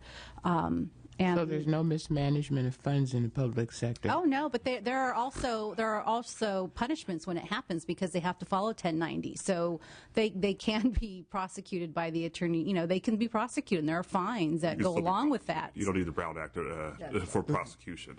No, you definitely don't. I mean, but you mean still $1 million. Fraud is fraud. Charter school, right. Yeah. But what Brown Act does is, Brown Act helps prevent some of those issues. Yeah, Once the charters are following the same rules, it helps prevent some of those issues. So it's, it really is a mechanism to protect them as much as it is to protect public money. Okay. Any other questions? Appreciate your testimony. Thank you for coming up. Thank you very much. Liked your perspective. Good perspective. Okay, we have one final witness, which, Stuart, if you could call our final witness, please. Speaking about expanding accountability and replicating success in charter schools is Jed Wallace. Mr. Wallace is the president and CEO of the California Charter Schools Association. Previously, Mr. Wallace served as chief operating officer of High Tech High in San Diego and as a charter school authorizer for the San Diego Unified School District. We've been to High Tech High. Yes, we have. Welcome, Mr. Wallace, and let's see if we get a different perspective. Well, thank you. It's terrific to be here. Wanted to just start by returning to something that I had heard Steve Barr talk about. He said, well, Jed Wallace will be here to give you kind of the charter school perspective, almost implying that it could be an unfair and unbiased one toward charter schools. And I like to stress wherever I go that I come from a family of educators, that both my mom and dad spent 33 years in the public school system. And I get emails from my father on a regular basis to check my rhetoric and to make sure that I am presenting things in fair terms. I got an email from him last night from his guest home in Mexico. He didn't like one thing that I'd said in a radio interview and made sure that I heard from him. So I take it very, very seriously to present things with intellectual honesty and integrity. And it's something that the association is really focused on even more today to make sure that we talk in those kinds of terms. I've had, in my own background, many experiences pertaining to charter schools. I started following in the footsteps of my parents as a teacher in South Central Los Angeles. I worked at Hoover Avenue Elementary School, which was at the time the second lowest API-ranked school, not in Los Angeles Unified, but in Los Angeles County, a 2,100-kid elementary school, really one of our country's most challenged schools. And got quickly involved in school reform efforts. In my early years, learned Spanish and had a bilingual credential. And we created a school within the school there that turned out to be really quite successful. Test scores went through the roof. Teacher transiency went away. Parent and student transiency went away as well. And my people would come to me and say, why don't you start a charter? Why don't you turn this thing into a charter so you can protect yourself and make sure this thing can long endure? And my answer was, I don't want to. If we do something of value, the district's going to leave us alone and we'll be able to do more and more. And what we found over and over again was that successes that we had created were wiped off the map. And so finally, in my 7th year, kind of kicking and screaming, I became a charter developer and have basically never looked back since then. Had a phenomenal opportunity to become the authorizer in San Diego Unified, working for Alan Burson. I had 25 schools under our authorizing, and we put together charter school policy and guidelines that was among the first in the country. And Greg Richmond, who spoke to you earlier, identified that as a best practices document, and we used that to expand quality authorizing across the country. After a couple of years working at the school district, had a chance to move to High Tech High, which you have been to. I came on board right when the organization had made the decision to grow from one high school into a portfolio of mini schools. schools. And so while I was there, we were able to push forward some of the innovations that the organization is known for.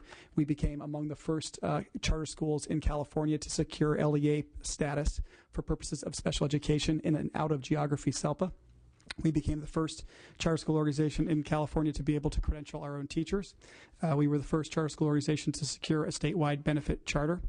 We developed more than $70 million worth of school buildings, and all of those every one of those buildings has won some architectural award or another. And then we also opened up the Graduate School of Education, the first new graduate school of education to open in the state of California in more than 20 years. I had no interest, zero interest in leaving High Tech High. It's an unbelievable organization and was having thrill of a lifetime working there. Was routinely approached about whether or not I would be willing to go to another opportunity, said no, and then the association called. And that was the first time I ever considered something, because I thought that it would be an opportunity to leverage the experiences that I had previously had to broader impact within California. So now I've been able to be here at the association for about 10 months, and I have to say that it has been a remarkable, thrilling first 10 months. I thought I had a pretty good idea about things that were going on in charter schools before I took the gig, but having come here now over the last 10 months and to see what is happening in the state of California, to see that this year we have 56,000 more students in charter schools than we had last year. That's 19% growth. And that's to realize that last year we also undercounted the number of students that were in charter schools, and we had 19% growth the year before. There is, in my opinion, a kind of fundamental restructuring that is happening in terms of our public education system. And it is one that is aligning quite tightly with what the Obama administration is identifying as priorities. The Obama administration's policy regarding charter schools is really two-pronged. The first is to become serious about performance, accountability, academic accountability for low-performing charter schools. And one of the things that I was really thrilled about in the first 4 months on the job was that our member council, this is 100% driven by members, came forward with a new proposal regarding charter school accountability, which we went public with, and which Secretary Duncan in Washington got word of and has saluted on multiple occasions as something that the country should be looking at in terms of how do we improve accountability systems for low-performing charter schools. And we are continuing to move forward with that and are going to have more suggestions in the coming months about how to make sure that California stays at the forefront regarding academic accountability for low-performing charter schools. The second part of the Obama policy at this point is to scale clearly successful schools. And it's that scaling that I believe we are seeing now with the pace of growth. But also there are some other developments that are happening in the state of California that I think are really rather unprecedented. In Los Angeles, I'm sure most of you, if not all of you, are aware that the school district in August voted to open up hundreds of new schools, school buildings, to outside providers. Many of them could be charter schools. And I've been asked on many occasions, what is the significance of such a decision? And what I say is that in many ways, Los Angeles is seen as the envy of the nation. It has many of the most successful charter school operators out there. Some of these organizations are CMOs, like Green Dot. Others, though, are very successful single-site schools. There are some of the most successful conversion schools anywhere that are in Los Angeles who have now matured to a point where they are ready to take on more responsibility. And what the Los Angeles community did is realize they had this resource right there in front of them. They realized that people from across the country, indeed people from across the globe, were coming to these organizations saying, will you please operate public schools in our communities? And they were realizing that these Los Angeles-based schools were on the cusp of making commitments to go elsewhere. They may still do it, as you heard Steve talk about. They're, in fact, in New York right now. And the Los Angeles community said, why would we let something like that happen? Why wouldn't we try to leverage these clearly successful organizations to as broad and quick an impact on behalf of Los Angeles students as possible? So we are working on both of these issues simultaneously to become serious about accountability, take on new levels of seriousness regarding accountability for low-performing charter schools while finding ways to scale those that are clearly very successful. There are a number of impediments that are in the way of charter school support expansion. I have provided some comments in my written testimony. You may want to discuss some of those things in detail. Would be happy to let that serve as my opening comments and be open to whatever questions you might have.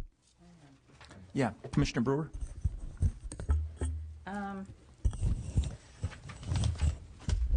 What is the dropout rate in charter schools? Got me. I couldn't answer that like right off the top of my head. Will you run charter high schools? Where, at High Tech High, what is the dropout rate? Yeah, well, we could start there. Sure. Well, the dropout rate at High Tech High is extremely low. I know that. Yeah. But overall, in charter high schools, what is your dropout rate? I don't know that, but I would say that it would compare very, very favorably to the traditional system. Because in the traditional system, it's very high. Yeah. Yes. Okay. If you could get that information to us, Be happy to. I'd find it very interesting. I mean, I'm tempted to speculate it. You know, how much better it would be than the traditional system. But I have a lot of facts. You know, off the top of my head, that's one I would want to dive into more. All right. On your ADA funding, are you bound by categorical funds? Do you have to adhere to that? In general, we have the block grant, which gives far greater autonomy and flexibility to charter schools. There is also the categorical block grant, so we are freed from many of the restrictions that pertain to charter schools or to traditional schools in terms of how their funds are spent. What is your position on contracts with charter schools? Greg Richmond and I agree on many, many things. On this one, we don't agree. And we believe in California that the charter school law is perfectly sufficient in this regard. And it is perfectly acceptable for a charter school to operate under its charter. We believe that is a legally recognized binding document, and there is no need to confer upon it contract status. If you confer contract status potentially on charter schools, that would mean that a whole new body of law, contract law, would pertain to charter schools. And it is our belief that one of the fundamental reasons why the California charter school movement has been so successful is that charter schools have that special authority which is beyond contract status. The other thing also to keep in mind is that when the default authorizer within California is your district, it becomes even more important that your school have status beyond contract status. There has been nothing that's been preventing school districts from contracting with outside providers forever. Districts can go forward with contract schools. So we would like to avoid contract status if at all possible. And we think that many of the policy things that Greg would like to achieve with contract status elsewhere in other parts of the country can be achieved or are already being achieved within the charter status that we currently have. Well, what about the accountability factor? The reason we do need to improve academic accountability for low-performing charter schools, no doubt about that. Contract status has nothing to do with it. It's a matter of whether or not we can clearly articulate what minimum performance expectations are and whether we can find a mechanism across the state to make sure that we have statewide enforcement of it. And that has nothing to do with contract status. All right. So do you support memorandums of understanding? I do. Okay. And who do you believe should be the authorizing authority for charter schools? I think we should have a variety of authorizing options available to folks. I think that in California, when the school district is your authorizer, basically what you're asking is you want to serve vegetarian entrees, and you have to go down the street and get your approval from the Beef Council. Exactly, from those that are serving fast food, and another way to think about it is to have to get your operating license from the entity that you're in competition for revenue with is simply an unviable long-term arrangement. Well, I think that we want to look at alternative authorizers. I think we want to look at it very carefully. What I would recommend is that we have more flexibility within the state of California. We potentially could have community colleges or colleges, perhaps other entities. But whatever those entities are, we should clearly articulate what the standards for authorizing are, and they should be very, very high. And then we should have a process for authorizers to apply, and then we should hold those authorizers accountable to make sure that they are in fact delivering what the charter school movement's all about. Thank you. Sure. Yeah, Commissioner Brooke. Of particular importance right now, is the need for clearly successful schools to find authorizing relationships that allow them to grow. The thing that's most frustrating to our members right now is especially when you have a track record, 1, 2, 3 schools, 4, where you are clearly doing very well, and you have a community that really wants you to enter it, and the school district will not authorize you, and this is an experience that I have had personally at High Tech High, where people want you, they desperately want you to come in, and there is no grounds for the rejection of that charter. We have got to find some kind of authorizing solution for those clearly successful operators. I want it more broadly for all charter schools, but at least in the near term, we've got to find this for the clearly successful. Yeah. Commissioner Brooks? You know, and I continue to be very confused on this issue with charter schools. You know, I think it was Steve Barr who said, you know, they fall into three categories, you know, the great schools, the mediocre schools, and then the failing charter schools. But when you look at it as a whole, you compare a charter school, which is a public school, against the traditional public school system.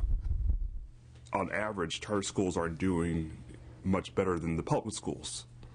And if that is the case, why is there such a big movement to move to charter schools? I mean, I don't understand it. I mean, it's, if I want to spend, you know, $100 or, you know, $5,000 or $2,000 per student, why should I go to a charter school when you're not outperforming the public school? Because we need to disaggregate the data, and when we do, we see a really compelling case for continuing to invest in the charter school movement. What we have in general right now, and we're in Can you back, what type of data? You're talking about API scores? Yeah. Excuse me. Yes. Yes. And the way I would characterize it is this. Most of the early research that's out there on charter schools right now is aggregating all charter schools and comparing against all district schools. We're on the cusp right now, though, of new, more refined analyses starting to emerge, ones that disaggregate charter schools. And when you do, what you find is that there is an overrepresentation of underperformance in a subset of charter schools. And there is an overrepresentation in schools that are far exceeding expectation. So the distribution of traditional schools in terms of performance on the API system is not unsurprisingly a normal distribution. Very few very few schools at the bottom, most in the middle, and very few at the top. Charter schools are exactly the opposite. What we have is an overrepresentation at the bottom. You got some water there if you need it by then. Thank you.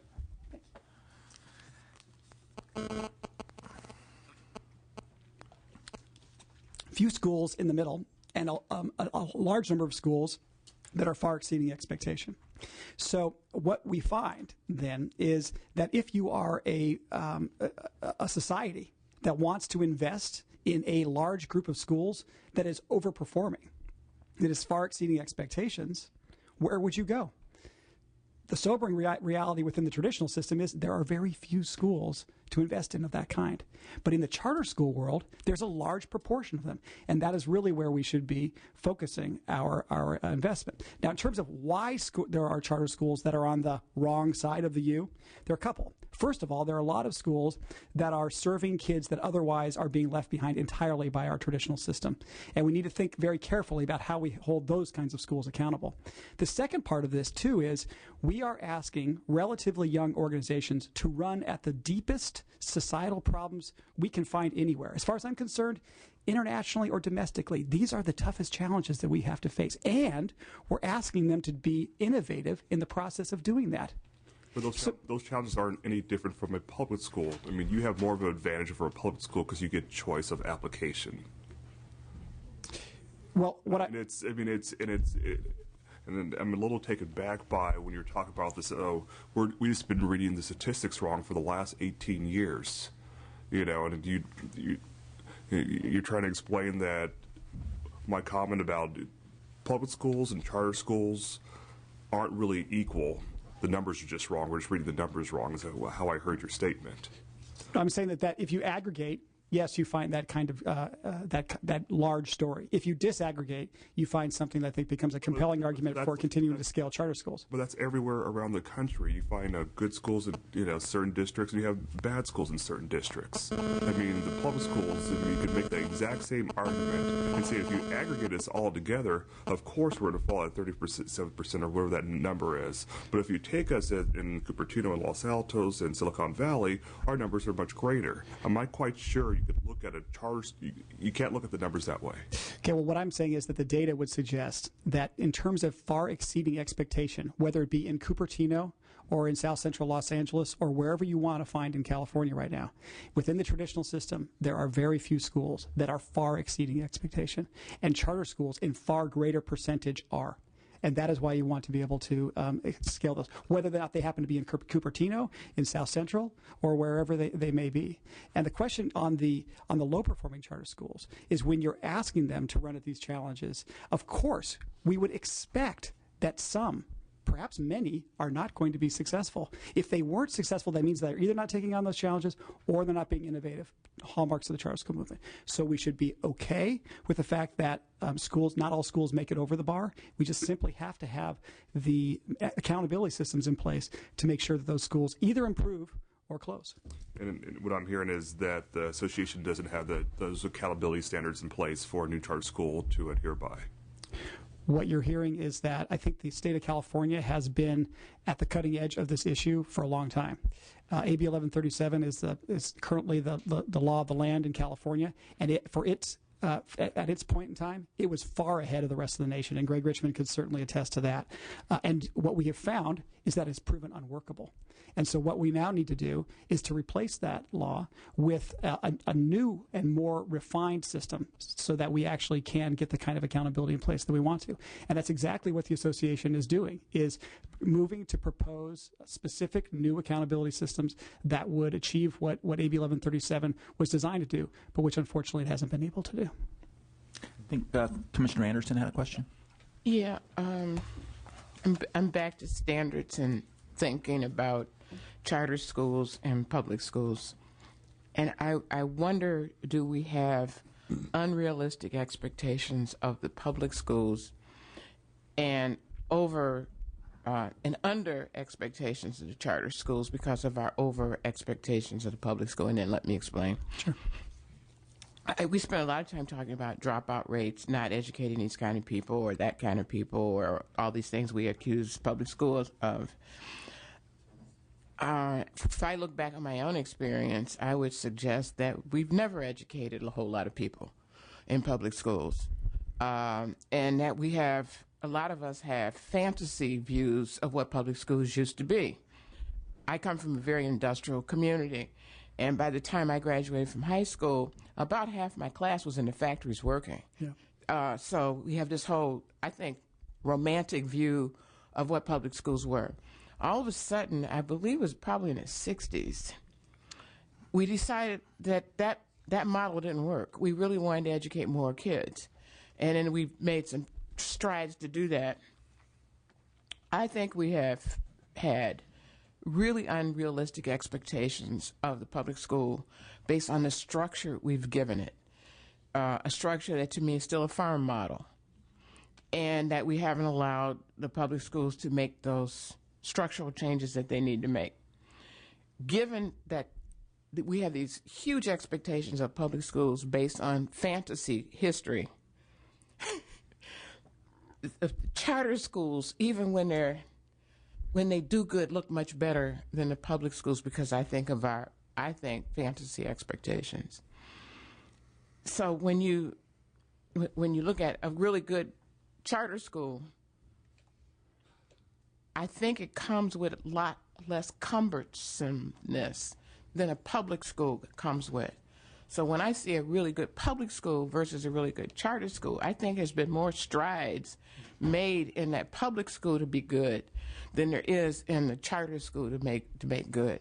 So I'd like to see more diversity in the system, but I don't think public schools have been given a fair shake in terms of what our expectations of them are, given what our view is.